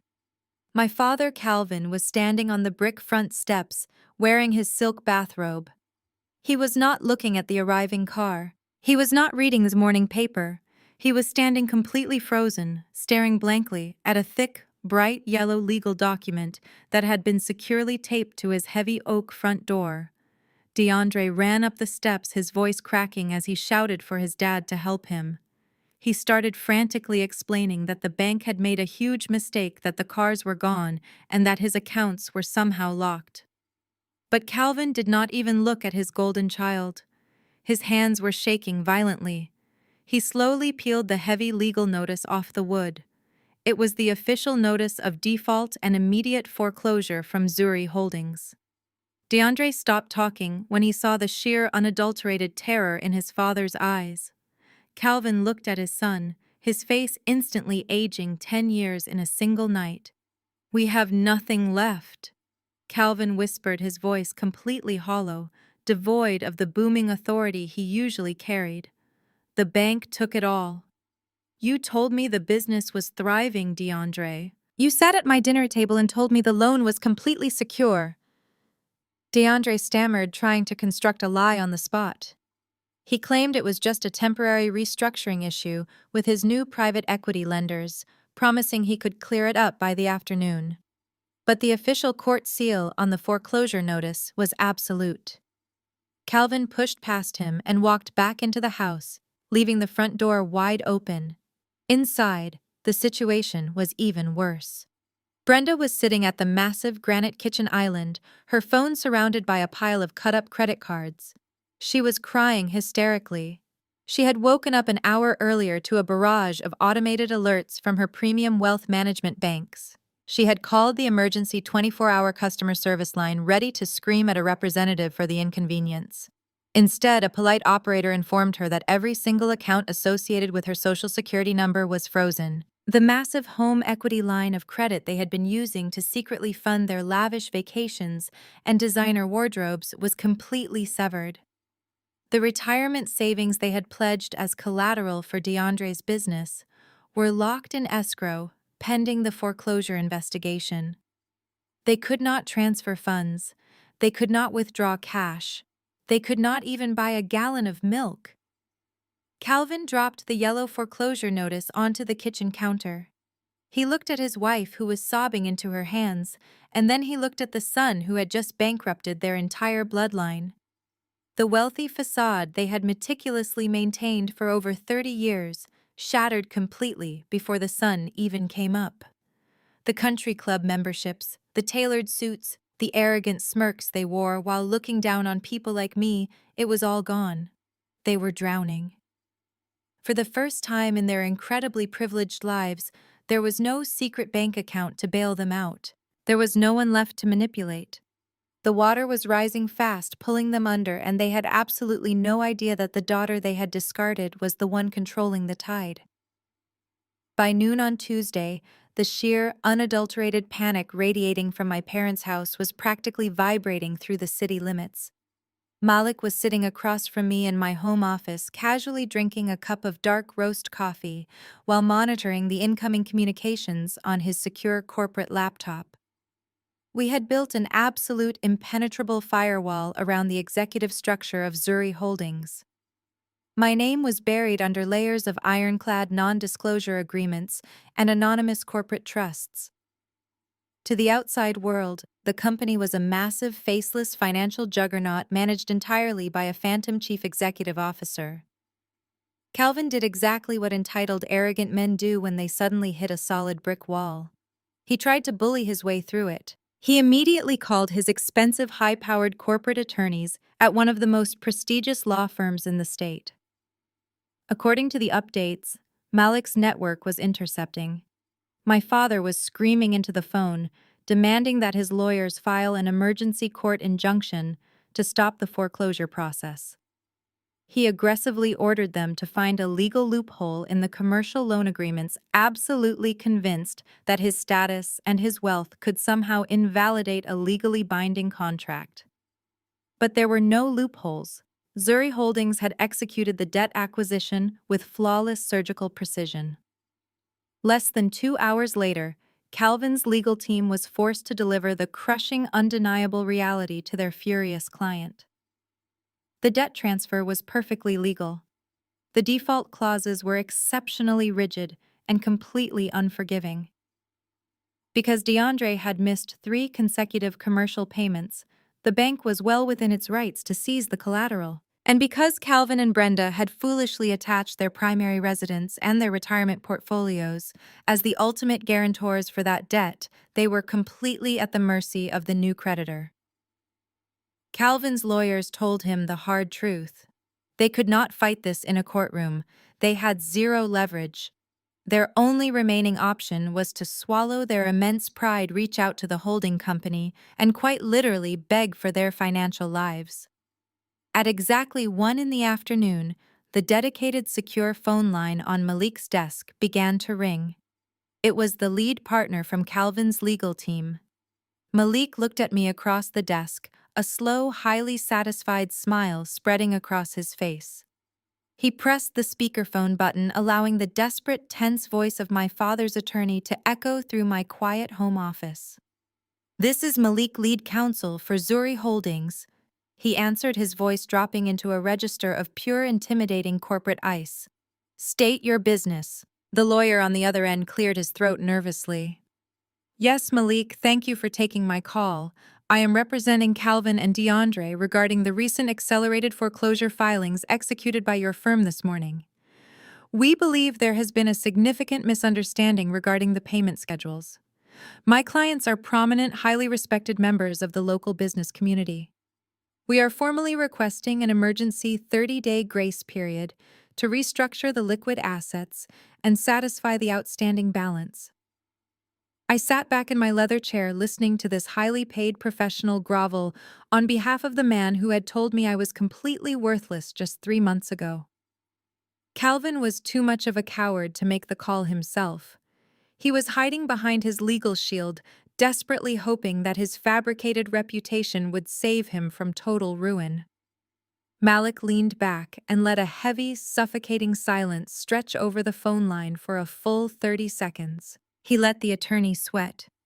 "Zuri Holdings does not operate on misunderstandings," Malik finally replied, his tone sharp and utterly dismissive. "Your clients defaulted on 3 consecutive commercial cycles. They hid the delinquency notices. They actively engaged in gross financial negligence. We do not grant grace periods to high-risk liabilities. The asset seizure will proceed as filed. Please wait." The lawyer practically begged, his professional composure cracking under the pressure. Calvin is prepared to offer a substantial good faith payment by the end of the week. He just needs an audience with your chief executive officer. He firmly believes that if they can just sit down face to face as fellow business leaders, they can reach an amicable settlement that benefits everyone. He is asking for a single meeting. That is all. I looked at Malik and gave him a slow, deliberate nod. It was time to bait the final trap. Malik sighed loudly into the receiver, sounding profoundly inconvenienced by the request. Our chief executive officer is an incredibly busy woman, he stated clearly. She does not take meetings with defaulting debtors. She does not negotiate with individuals who fail to honor their basic financial commitments. I could hear the frantic whispering in the background on the other end of the line. Calvin was standing right next to his lawyer, aggressively pacing the floor, listening to his entire legacy hang by a fragile thread. However, Malik continued, his voice perfectly measured. Our CEO is scheduled to attend the annual Black Business Leaders Gala tomorrow evening at the downtown Grand Ballroom. She will be the keynote speaker. Because she respects the sanctity of that specific event, she has authorized me to grant your clients a very brief, highly conditional audience. Oh, thank God, the lawyer breathed out, the overwhelming relief palpable through the speaker.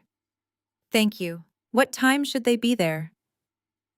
The CEO will meet them in the private VIP suite immediately following her keynote address, Malik instructed coldly. They will have exactly 5 minutes to state their case and present a viable restructuring plan. If she is not completely satisfied with their proposal, the foreclosure will be finalized on Thursday morning, and the eviction notices for their primary residence will be served by noon. Tell your clients not to be late. Malik ended the call without waiting for a response. The line went dead, plunging my office back into a quiet, heavy peace. I looked at the framed photograph of Jamal and Zuri resting on the corner of my desk. I gently traced my fingers over the glass. My family had spent my entire life trying to make me feel small. They had systematically excluded me, mocked my ambitions, and treated my grief like an inconvenient burden. And now they were frantically scrambling in the dark, desperately begging for a 5-minute meeting with a phantom billionaire they believed was their only savior. They thought they had a real chance. I knew exactly how Calvin's mind worked. He believed that he could put on his best custom-tailored tuxedo, flash his charismatic, arrogant smile, and charm this mysterious female CEO into giving him his wealth back. He genuinely thought that because he was a man of supposed status, the rules of consequence simply did not apply to him. He thought he was walking into a high-level corporate negotiation. He had absolutely no idea he was walking straight into a public execution. The moment the lawyer relayed the message, the atmosphere inside my parents' house shifted from absolute despair to a frantic, delusional hope. Calvin immediately began pacing the living room, his previous terror replaced by the arrogant swagger I had despised my entire life. He told Brenda to wipe her tears, declaring that this was just a high-stakes negotiation. He firmly believed that the mysterious female CEO of Zuri Holdings was simply testing their resolve. He was convinced that if they showed up to the Black Business Leaders Gala looking like old money, he could charm her into a favorable restructuring deal. He told his family they just needed to play the part of the untouchable elite for one more night. But playing the part requires capital, and their capital was entirely locked inside the corporate vault of my shell company. When Brenda tried to book an emergency appointment at her exclusive salon, her platinum card was declined. When Calvin tried to hire a private black car service to drive them to the gala, the account was flagged for insufficient funds. They were completely paralyzed. The only lifeline they had left belonged to Keisha. She had a single high-interest emergency credit card hidden in her purse that was registered under her maiden name, which meant it had not yet been swept up in the automatic foreclosure algorithms. With a credit limit of barely $3,000, it was the absolute last drop of financial blood they possessed. Instead of using that money to buy groceries or secure a cheap hotel room in case the bank seized their house, my family did what they always did. They invested everything into their fake image. They spent the entire afternoon frantically driving across the city in Keisha's modest sedan, pooling the last of her credit to rent designer outfits from a high-end boutique. Brenda selected a heavy silk evening gown. Calvin rented a pristine, custom-tailored tuxedo. DeAndre and Keisha picked out matching luxury evening wear, completely ignoring the fact that their cars had been towed by repo men just hours before. They spent hours in the bathroom of the colonial house, aggressively styling their hair and applying expensive makeup, desperately trying to paint over the terrifying reality of their bankruptcy. I sat in my home office reviewing my keynote speech, receiving live updates from Malik about their frantic movements. I pictured my father standing in front of his full-length mirror, adjusting his silk tie and practicing his most charismatic, condescending smile. I pictured my brother spraying on his expensive cologne, truly believing he was about to talk his way out of a multi-million-dollar default. They spent 3 hours picking out their absolute best designer clothes, desperately trying to impress the ruthless billionaire who was actively ruining them. They thought they were getting dressed for the most important financial negotiation of their lives. They had absolutely no idea they were getting dressed for their own funeral. The downtown Grand Ballroom had been transformed into an absolute masterpiece of modern wealth and corporate elegance for the annual Black Business Leaders Gala. Towering crystal chandeliers cast a warm golden glow over the sea of perfectly set banquet tables. The room was filled with the city's most powerful and influential figures, from tech innovators and real estate tycoons to city council members and prominent investors. It was the exact type of high society environment my family worshipped. I was not on the main floor. I stood quietly in the darkened backstage control room, completely hidden behind the heavy velvet stage curtains. Malik stood to my right, leaning against a massive soundboard. In front of us was a large bank of high-definition security monitors, displaying live feeds of the entire ballroom. At exactly 7 o'clock, the main double doors swung open, and my family made their grand entrance. If you did not know the absolute truth, you would have thought royalty had just arrived. They walked into the room radiating a deeply manufactured, aggressive confidence. Calvin led the pack, wearing his rented custom tuxedo, his shoulders pulled back, surveying the room with the arrogant posture of a king inspecting his domain. Brenda glided right beside him in her heavy silk gown, carrying a designer clutch that contained absolutely 0 usable credit cards. DeAndre and Keisha trailed closely behind their faces, plastered with practiced photogenic smiles. They looked like the ultimate picture of generational success. But looking closely at the high-resolution monitors, I could clearly see the microscopic cracks in their desperate facade. Calvin's jaw was clenched so tight the muscle was jumping under his skin. Keisha kept nervously adjusting her rented necklace, her eyes darting around the room as if expecting a repo man to jump out from behind a floral arrangement. DeAndre was sweating slightly around his collar, his smile never quite reaching his eyes. They were terrified, but their immense pride refused to let them show it. Instead of keeping a low profile, they immediately hit the floor to network aggressively, overcompensating for the massive financial black hole they were currently falling into. I tapped the audio control board, isolating the microphone feed nearest to the VIP section where they had stationed themselves. Their voices instantly filled the quiet control room.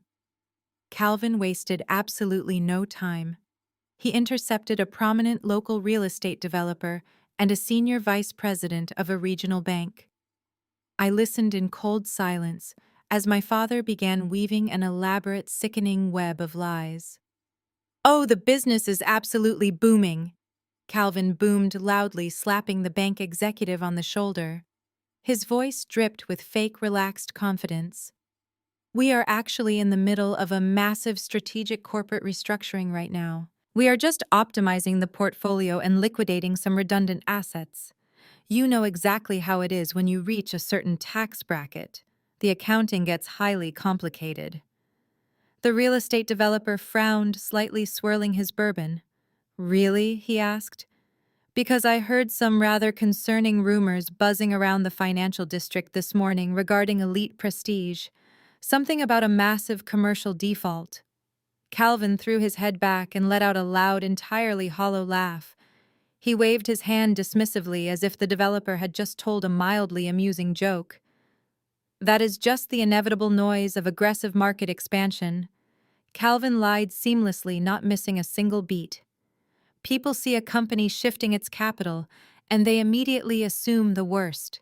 In fact, the restructuring is going so incredibly well that we are taking a private meeting with the chief executive officer of Zuri Holdings tonight, right here in the VIP suite after the keynote address. We are finalizing the details of a highly exclusive multi-million-dollar partnership.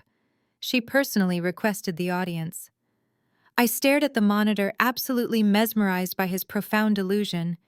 He was standing in a rented tuxedo, his bank accounts completely frozen, actively lying to industry leaders about a partnership with the very company that was preparing to evict him from his home. DeAndre eagerly jumped into the conversation, desperate to validate his own shattered ego. He turned to a young investment broker standing nearby and completely fabricated a story about his vehicles. Yes, I actually just sent my entire luxury fleet back to the dealership last night. DeAndre bragged loudly, adjusting his rented velvet blazer. The leasing terms were simply not favorable anymore, and I am upgrading the executive fleet to the newest models next month. Sometimes you just have to clean house and start fresh, you know. Keisha nodded vigorously in agreement, holding her empty crystal champagne flute with her pinky finger fully extended, desperately trying to project an aura of old money. Their deep, suffocating financial terror was beginning to manifest as extreme hostility toward the working-class event staff. Because they felt entirely powerless in their reality, they decided to punch down to prove they still belonged in this room. I watched my mother Brenda snap her fingers aggressively at a passing waiter who was carrying a tray of appetizers. "Excuse me." Brenda snapped, her voice sharp and incredibly condescending. "These crab cakes are barely lukewarm. This is supposed to be a premium event, not a discount buffet. Take this tray back to the kitchen immediately and bring us something that is actually edible. And tell the bartender I need a fresh glass of Pinot Noir, but tell him to actually let it breathe this time." The young waiter apologized profusely and hurried away, his face flushed with embarrassment. A few minutes later, DeAndre aggressively berated a busboy for accidentally brushing against his chair, loudly threatening to have the venue manager fire him on the spot. They were completely broke. They were literally facing total bankruptcy and homelessness by Thursday morning. Yet, they were standing in the middle of a crowded ballroom, looking down their noses at people who actually earned an honest living. Their arrogance was not just a defense mechanism anymore. It was a terminal disease. Malik stood next to me, shaking his head in absolute disgust as he watched the monitor. "They really believe they are going to talk their way out of this," Malik muttered, his arms crossed over his chest. "They think they are going to walk into that VIP room tonight and charm you into handing their entire lives back to them." I did not say a word. I just watched them dig their graves deeper and deeper into the polished marble floor. Every single lie they told, every powerful person they bragged to, and every waiter they insulted was just rapidly increasing the height from which they were about to fall. They had spent their entire lives obsessing over public perception. They worshipped the opinions of the elite society gathered in this very room. They had built their entire identities on the foundation of looking better than everyone else. The tension in the grand ballroom was mounting to a fever pitch. The lights began to slowly dim, signaling the start of the formal evening program. The event announcer stepped up to the main podium and politely asked all the attendees to please take their assigned seats. Calvin confidently led his family toward the front of the room. They took their places at a premier center stage table reserved for the most prominent guests. They sat down, smoothing their rented clothes, completely unaware of the devastating, inescapable storm that was brewing just a few yards away behind the heavy velvet curtains. The ballroom settled into a hushed, expectant murmur as the event coordinators silently signaled the waitstaff. An army of servers in crisp black uniforms began weaving seamlessly through the VIP tables, distributing the evening's formal programs.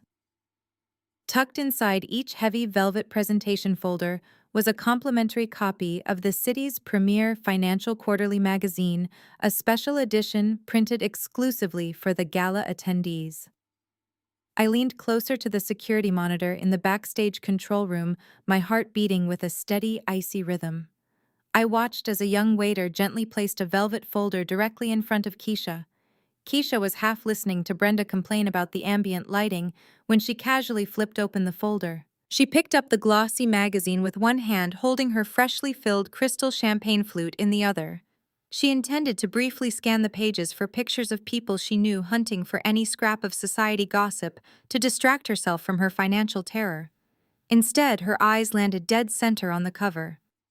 I watched the exact millisecond her brain processed the image. Her entire body went completely rigid. Her jaw dropped slightly, all the color draining from her perfectly contoured face. The crystal champagne flute slipped straight through her trembling fingers. It hit the heavy edge of the marble table and shattered violently against the polished floor, sending expensive alcohol splashing across her rented designer heels. The sharp, explosive sound of breaking glass echoed loudly in their section of the ballroom.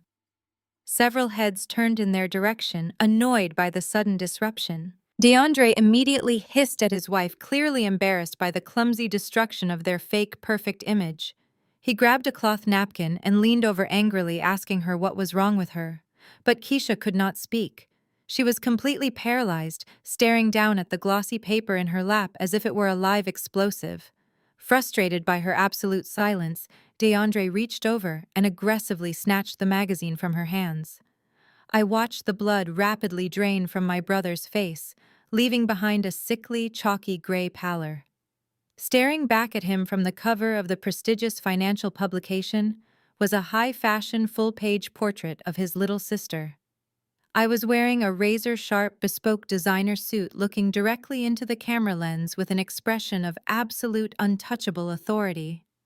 Underneath my photograph, printed in bold, unmistakable silver lettering, was the headline that would effectively end his life as he knew it. From tragedy to triumph. How Nia built a $10 million empire in honor of her late husband and daughter. DeAndre stared at the cover, his mouth opening and closing silently like a suffocating fish. His hands shook so violently he could barely turn the pages. He flipped frantically to the featured article on page 4. There, spread across two massive glossy pages, was the complete, undeniable truth of my existence. The article detailed the massive success of Jamal's tech startup acquisition. It praised the aggressive, brilliant expansion of my real estate holding firm. And most importantly, it named my company in bold black ink. Zuri Holdings. The phantom financial juggernaut that had just seized his business, towed his luxury cars, and frozen his entire existence. Calvin leaned across the table, his face flushing with sudden anger as he noticed DeAndre's terrifying panic.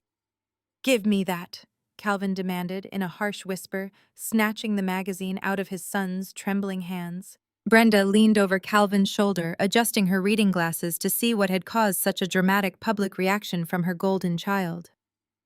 I watched the monitor closely as my father read the bold headline. I watched his eyes scan down the page to read the name of my company. Zuri Holdings. Named after the 4-year-old granddaughter he had refused to bury because he had a birthday party to attend. The psychological collapse was instantaneous and absolute. You could actually see the invisible shockwave hit the four of them at the exact same time. The arrogant swagger, the fake confidence, the desperate networking they had been doing all evening, it all evaporated into thin air. Calvin dropped the magazine onto the table as if the paper had physically burned his fingers. His hands began to shake uncontrollably. He looked at DeAndre, who was staring blankly at the shattered glass on the floor, breathing in rapid, shallow gasps. Brenda covered her mouth with both hands, her eyes wide with unadulterated terror, as a muffled sob escaped her throat. In that singular, devastating moment, every single puzzle piece snapped violently into place for them. They suddenly understood why I did not cry when DeAndre threw the coffee cup at my wall. They understood why I so calmly paid the $800 dinner tab with a heavy metal credit card without flinching. They realized that the mysterious, ruthless billionaire chief executive officer they had spent 3 hours getting dressed up to beg for mercy was the exact same woman they had spent 35 years abusing and dismissing. They had not been dealing with a faceless corporate bank. They had been dealing with the scapegoat they created. The realization of their total destruction washed over them. Keisha realized she was married to a man who was literally owned by his sister. Brenda realized her massive colonial house, her country club memberships, and her designer wardrobe were entirely at the mercy of the daughter she had treated like garbage. And Calvin realized that his entire legacy, his precious wealth, and his towering pride had been completely dismantled by the woman he had called a clueless paper pusher. Malik let out a low, dark chuckle beside me in the control room. "Look at them," he whispered, gesturing to the high-definition monitor. "They look like they just saw a ghost." I kept my eyes locked on my father. He was gripping the edge of the marble table so tightly his knuckles were completely white. He looked physically sick. He was trapped. There was no running away from this. There were no expensive corporate lawyers who could save him now. He was sitting in a room full of the exact elite society he worshipped, surrounded by peers he had just lied to, and he was completely powerless. The main stage lights suddenly flared to life, casting a brilliant, blinding white glow across the massive ballroom. The low murmur of the crowd instantly died down as the event announcer walked up to the sleek acrylic podium. The formal program was officially beginning. I turned away from the security monitors and took a deep breath. I smoothed the lapels of my custom suit. My heart was completely steady. My mind was crystal clear. The long, agonizing months of careful planning, the sleepless nights staring at the ceiling, the silent tears I had shed at the cemetery, they had all led directly to this exact second. It was time to step out of the shadows. It was time to show my family exactly what happens when you mistake my silence for weakness. The event announcer leaned into the microphone, his deep, resonant voice echoing off the vaulted ceilings of the grand ballroom. "Ladies and gentlemen, honored guests, and distinguished leaders," he began, commanding the absolute attention of the massive room. "Tonight, we have the distinct privilege of hearing from a visionary who has single-handedly redefined the landscape of private equity and commercial real estate in our city." The ballroom fell incredibly silent. Even the waiters stopped moving, standing at attention along the velvet-draped walls. For the past 3 years, the announcer continued, his voice projecting a profound respect. "This individual has built an unstoppable financial empire from the ground up, entirely away from the public eye. She has mastered the art of aggressive acquisitions, corporate restructuring, and absolute financial accountability. But more importantly, she has proven that true legacy is not inherited. It is built through resilience, forged in the fires of unimaginable personal tragedy, and executed with flawless precision." Please join me in giving a massive warm welcome to our keynote speaker, the majority shareholder and chief executive officer of Zuri Holdings NIA. The heavy velvet curtains parted seamlessly. The massive theatrical spotlights immediately snapped to the center of the stage, creating a brilliant, blinding path of pure white light. I stepped out from the shadows. I did not wear a rented evening gown. I wore a razor-sharp, custom-tailored midnight blue designer suit that fit me like a suit of armor. My hair was pulled back into a sleek, unforgiving style, and my posture was completely straight. I walked across the polished wooden stage with the slow, measured steps of a woman who completely owned every single inch of the room.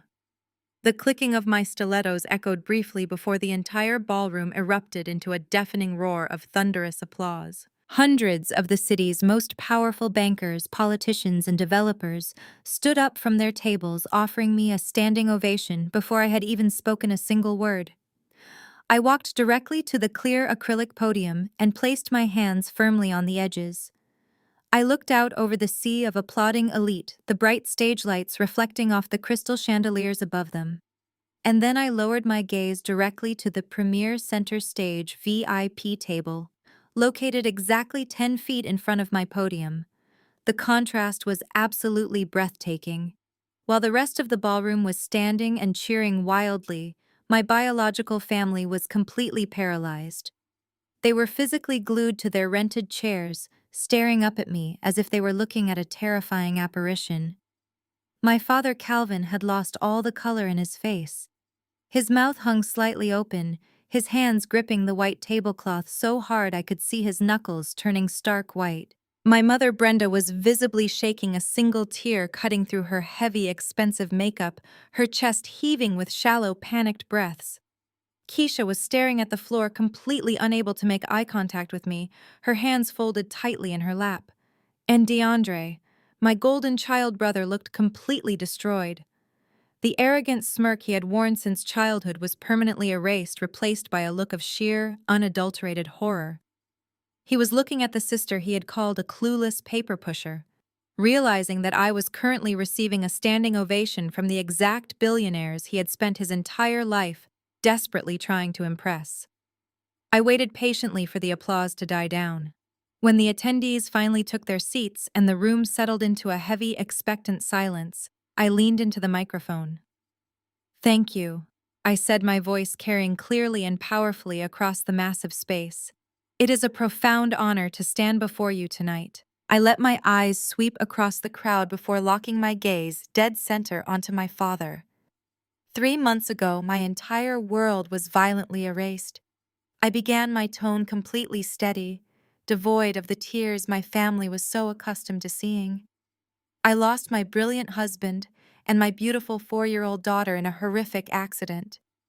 In the span of a single evening, I was stripped of everything that gave my life meaning. And in the immediate aftermath of that devastating loss, I learned a very harsh, very cruel lesson about the nature of loyalty. The ballroom was absolutely silent. You could have heard a pin drop on the carpeted floor. I learned that the people you expect to support you the most are often the first ones to abandon you, I said, staring directly into my mother's terrified eyes. I learned that there are people in this world who care more about their social schedules, their expensive parties, and their fragile egos than they care about basic human decency. When I stood in the freezing rain outside the county hospital morgue and asked for help, I was told that my grief was simply an inconvenience. I was told to reschedule my daughter's funeral so it would not interfere with a birthday celebration. A collective quiet gasp rippled through the audience. A few prominent investors shook their heads in absolute disgust. My father physically flinched in his chair, shrinking down into his rented tuxedo, desperately hoping no one in the room knew I was talking specifically about him. But when you experience that level of profound betrayal, I continued, shifting my gaze to DeAndre. You are presented with a choice. You can let the grief and the rejection consume you, or you can forge it into an absolute unstoppable weapon. I chose to weaponize it. I chose to pour every ounce of my sorrow into building a financial fortress that nobody could ever tear down. That is the exact foundation of Zuri Holdings. I paused, letting the weight of my words settle over the crowd. I took a slow breath, smoothly pivoting the focus of my speech from personal tragedy to the ruthless reality of corporate finance. At Zuri Holdings, we operate on a very simple, uncompromising philosophy. I stated clearly, my voice dropping into a register of cold corporate authority. We demand absolute accountability. In the business world, just like in personal relationships, there is entirely too much tolerance for gross negligence and unchecked arrogance. People believe they can borrow endlessly, spend recklessly, and lie continuously to maintain a fake image of success. I leaned closer to the microphone, locking eyes with DeAndre again. He looked like he was going to vomit. "They believe they are untouchable," I said softly, the acoustics of the room carrying the terrifying threat directly to his ears. "But nobody is untouchable when the bill finally comes due." The crowd nodded in agreement, completely captivated by my absolute conviction. They thought I was delivering a brilliant metaphorical business speech. They had no idea I was actively narrating the real-time destruction of the 4 people sitting in the front row. "That is exactly why our portfolio expansion this quarter has been so incredibly aggressive," I announced, scanning the faces of the bankers who had originally sold me my brother's debt. Just yesterday morning, Zuri Holdings executed a complete ruthless financial acquisition of several highly leveraged, exceptionally toxic assets right here in this city.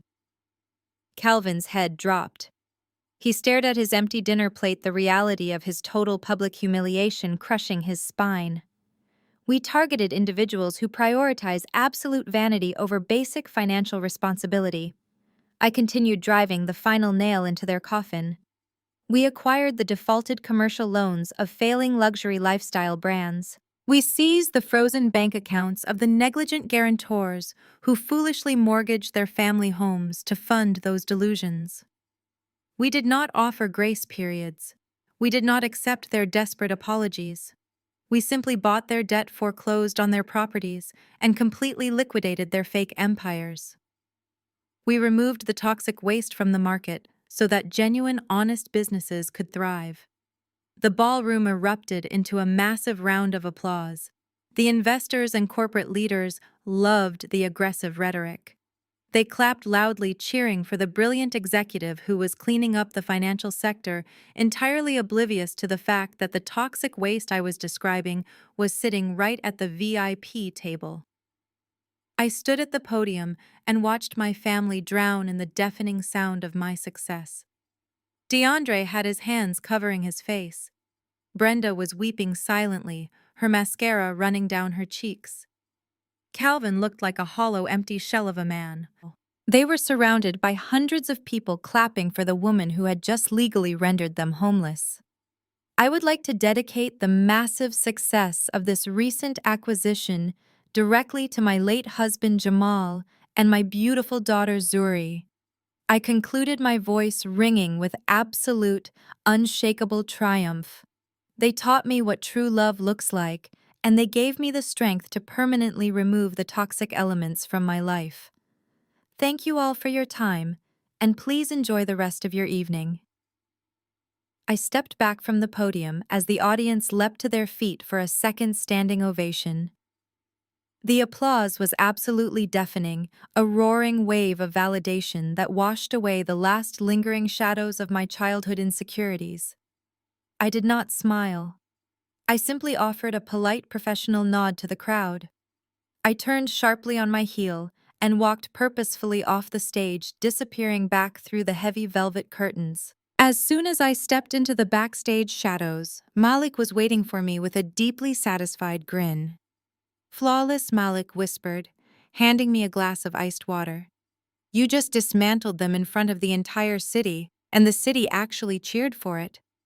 I took a slow sip of the cold water, feeling the incredible adrenaline pumping steadily through my veins. Have the security team escort the four of them to my private VIP suite. Immediately I ordered, handing the glass back to him. The public execution is over. Now it is time to read them their sentence. I walked down the quiet, carpeted hallway, leading to the executive VIP suite. The muffled sound of the ballroom completely faded away, replaced by the heavy, soundproofed silence of the private room. Malik walked closely beside me, carrying the thick leather briefcase containing their absolute financial destruction. I opened the heavy mahogany doors and stepped inside. The room was immaculate, furnished with sleek leather couches and a massive modern glass table in the center. I stood on the far side of the table, folded my hands, and waited. 2 minutes later, the doors swung open again. 4 massive event security guards escorted my family into the room. They did not look like the arrogant, untouchable socialites who had marched into the ballroom just an hour earlier. They looked like terrified prisoners being led to the execution block. Brenda was shaking so violently that her heavy silk gown rustled loudly in the quiet room. Keisha had smeared her expensive makeup, wiping her tears, completely ruining her flawless presentation. Calvin walked with a heavy, defeated slouch, his rented tuxedo suddenly looking entirely too big for his shrinking posture. But DeAndre, ever the delusional golden child, desperately tried to salvage his shattered ego. He puffed out his chest aggressively, adjusting his velvet blazer as the security guards stepped back to guard the closed doors. What kind of sick, twisted joke is this? Nia DeAndre demanded, his voice cracking slightly, despite his attempt to sound incredibly tough. He pointed a shaking finger at me. You think you can just print a fake magazine cover and humiliate me in front of the entire city? I will sue you for every single penny you have. My lawyers will destroy you for defamation. You have absolutely no idea who you are dealing with. I did not say a single word. I simply looked at him completely unbothered by his pathetic temper tantrum. I reached out and Malik silently handed me the leather briefcase. I placed it onto the heavy glass table, unfastened the brass locks, and reached inside. I pulled out a thick stack of official legal documents. On the very top was the bright yellow notice of default and the immediate foreclosure decrees, stamped with the unmistakable corporate seal of Zuri Holdings. I tossed the heavy stack of paper onto the center of the glass table. The loud, sharp slap of the documents hitting the glass made Brenda physically jump. "Hi, family," I said, my voice cutting through the room like absolute ice. "I am the chief executive officer, and your time is up." DeAndre stared at the documents, his fake bravado instantly evaporating. He recognized the yellow paper. It was the exact same notice he had seen taped to our parents' front door that morning. The realization that I was not bluffing hit him with the force of a freight train. He stumbled backward, his knees giving out slightly, and collapsed onto one of the leather couches. Keisha immediately took 2 large steps away from him, looking at her husband with an expression of pure, unadulterated disgust. She finally realized that the man she married was not a wealthy entrepreneur, but a completely bankrupt fraud who was entirely at the mercy of the sister he had constantly abused. Calvin stepped forward, his face flushing with a mixture of profound desperation and lingering toxic authority. He placed his hands flat on the glass table, leaning toward me, trying to use the same booming patriarch voice that had terrified me when I was a child. "Nia, you have to stop this right now," Calvin commanded, his voice trembling heavily. "I am your father. You cannot do this to your own blood. We gave you a roof over your head. We raised you. You owe me the respect of a daughter, and I am demanding that you cancel this foreclosure immediately. We are family." I did not flinch. I did not step back. I walked around the glass table and stepped directly into his personal space, forcing him to look me in the eyes. "You lost the right to that title the day you chose a birthday cake over Zura's casket," I replied smoothly, my words dripping with absolute venom. Calvin opened his mouth to speak, but nothing came out. The mention of my dead daughter completely paralyzed him. "You do not get to invoke the word family to save your bank accounts when you could not even be bothered to attend your own granddaughter's funeral." I continued, my voice perfectly steady and completely devoid of mercy. "You bet your entire legacy on a son who cannot even pay for his own leased cars. And you lost. The foreclosure is absolute. By Thursday morning, the bank will officially seize the colonial house. You have exactly 48 hours to pack whatever fits into your remaining suitcases and vacate my property." Brenda let out a loud, agonizing wail, dropping to her knees on the expensive carpet. She buried her face in her hands, sobbing uncontrollably as the reality of her impending homelessness completely shattered her mind. Calvin stared at me, his eyes wide with a terrifying, hollow realization. He was completely broken. There was no more yelling. There were no more threats.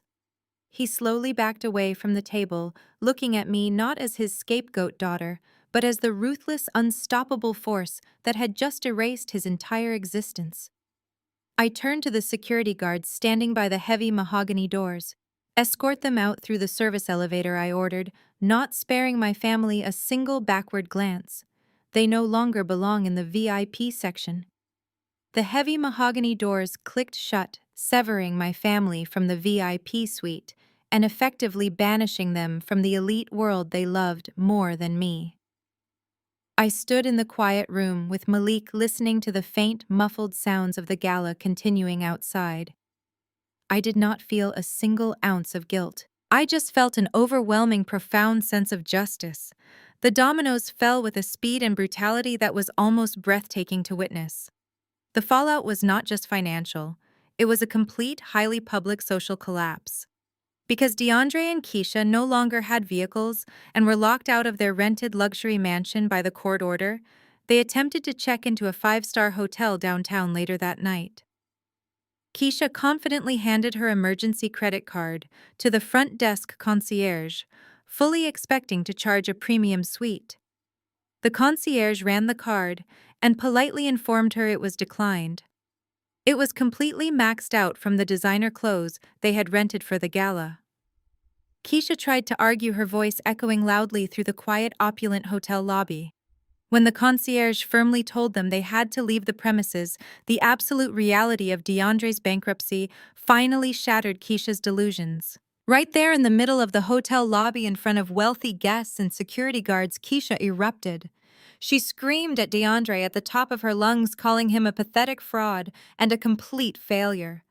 She threw her rented designer clutch at his chest, turned around and walked out into the cold night air, leaving him standing there completely alone.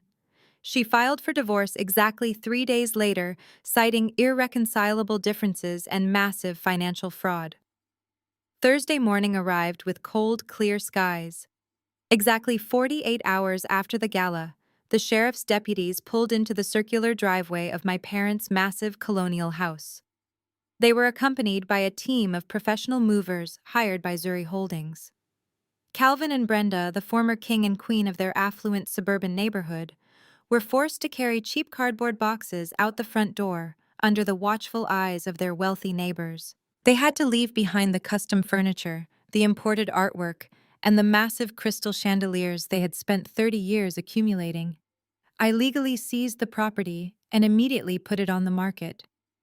Simultaneously, Malik finalized the complete liquidation of elite prestige.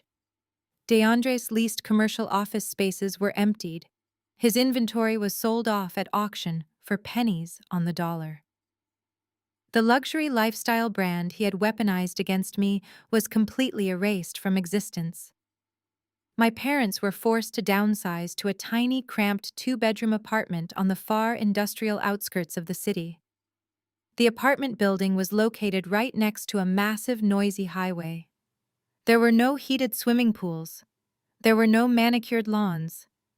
Calvin could no longer afford his expensive golf outings, and Brenda could no longer host her lavish garden parties. They reached out to their wealthy friends for loans and favors, desperately trying to salvage their social standing.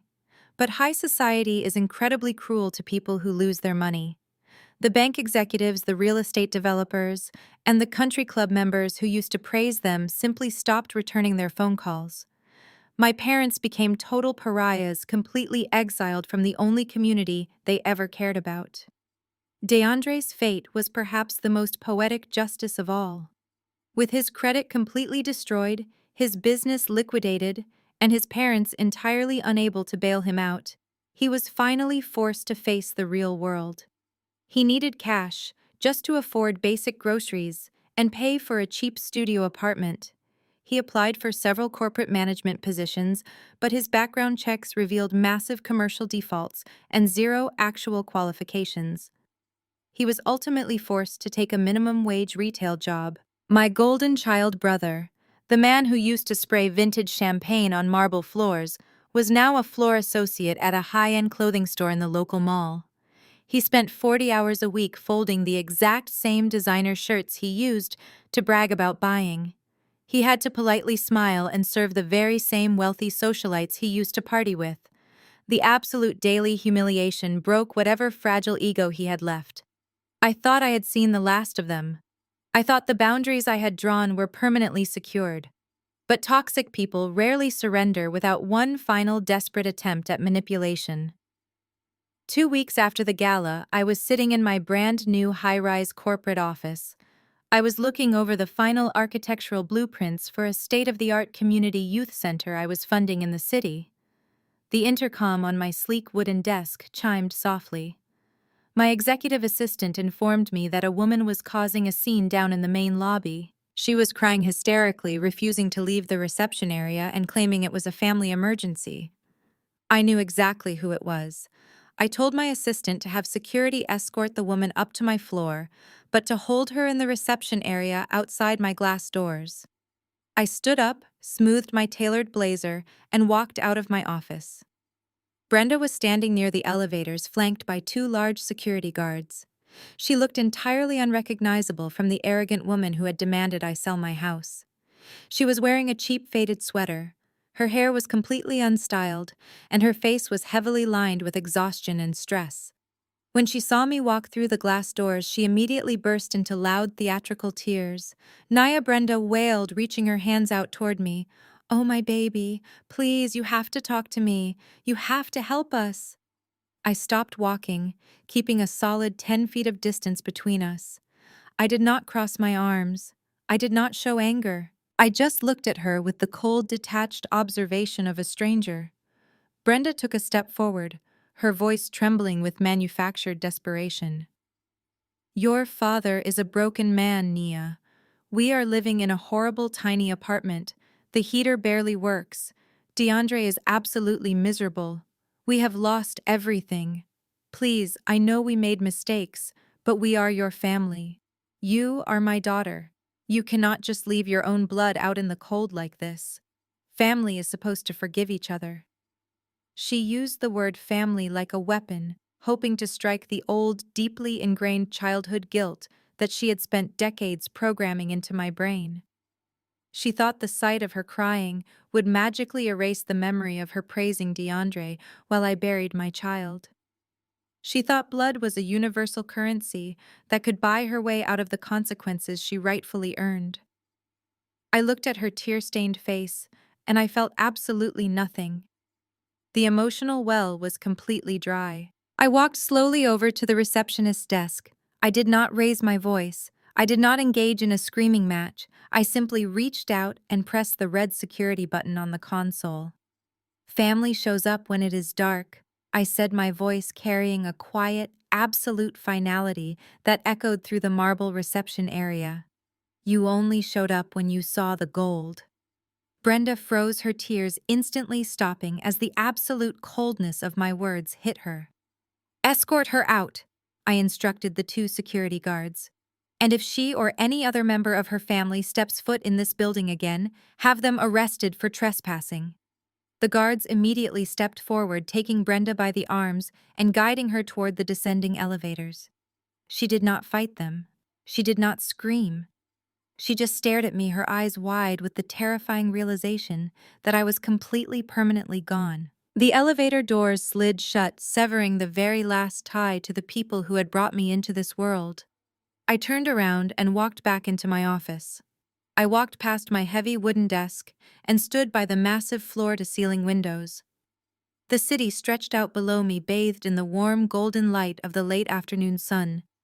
I placed my hand against the cool glass. I was finally at peace. The crushing weight of seeking their approval had been completely lifted from my shoulders. The empire Jamal and I had built was thriving, and the wealth was no longer a secret to be hidden, but a tool to be used for genuine good. I looked down at the documents resting on my desk. They were the final incorporation papers for the Jamal and Zuri Memorial Foundation. I had committed a massive portion of my portfolio to creating an organization dedicated to providing full college scholarships and safe housing for underprivileged families. I was going to use my resources to protect children and support parents who actually loved them. That evening, I did not eat dinner alone. I drove to the quiet suburbs and sat at a warm, crowded table with Jamal's parents and Malik. We passed plates of roasted vegetables and fresh bread. We laughed loudly, sharing stories and making plans for the upcoming holidays. Nobody asked me for money. Nobody insulted my clothing. Nobody told me I was ruining the mood. I looked around the table at the people who had stood by me in the freezing rain, the people who had held an umbrella over my head when the rest of the world walked away. I had survived the absolute worst thing that could ever happen to a mother and a wife. And in the ashes of that devastating fire, I had built a fortress. I realized that true family is never defined by a shared last name or biology. True family is defined by the people who choose to stay when your world falls apart. Sometimes the trash takes itself out, but sometimes you have to buy the garbage truck to get the job done. Have you ever had to cut off toxic family members to protect your peace? Tell me your story in the comments. And remember to subscribe. Your worth is not defined by the people who failed to love you.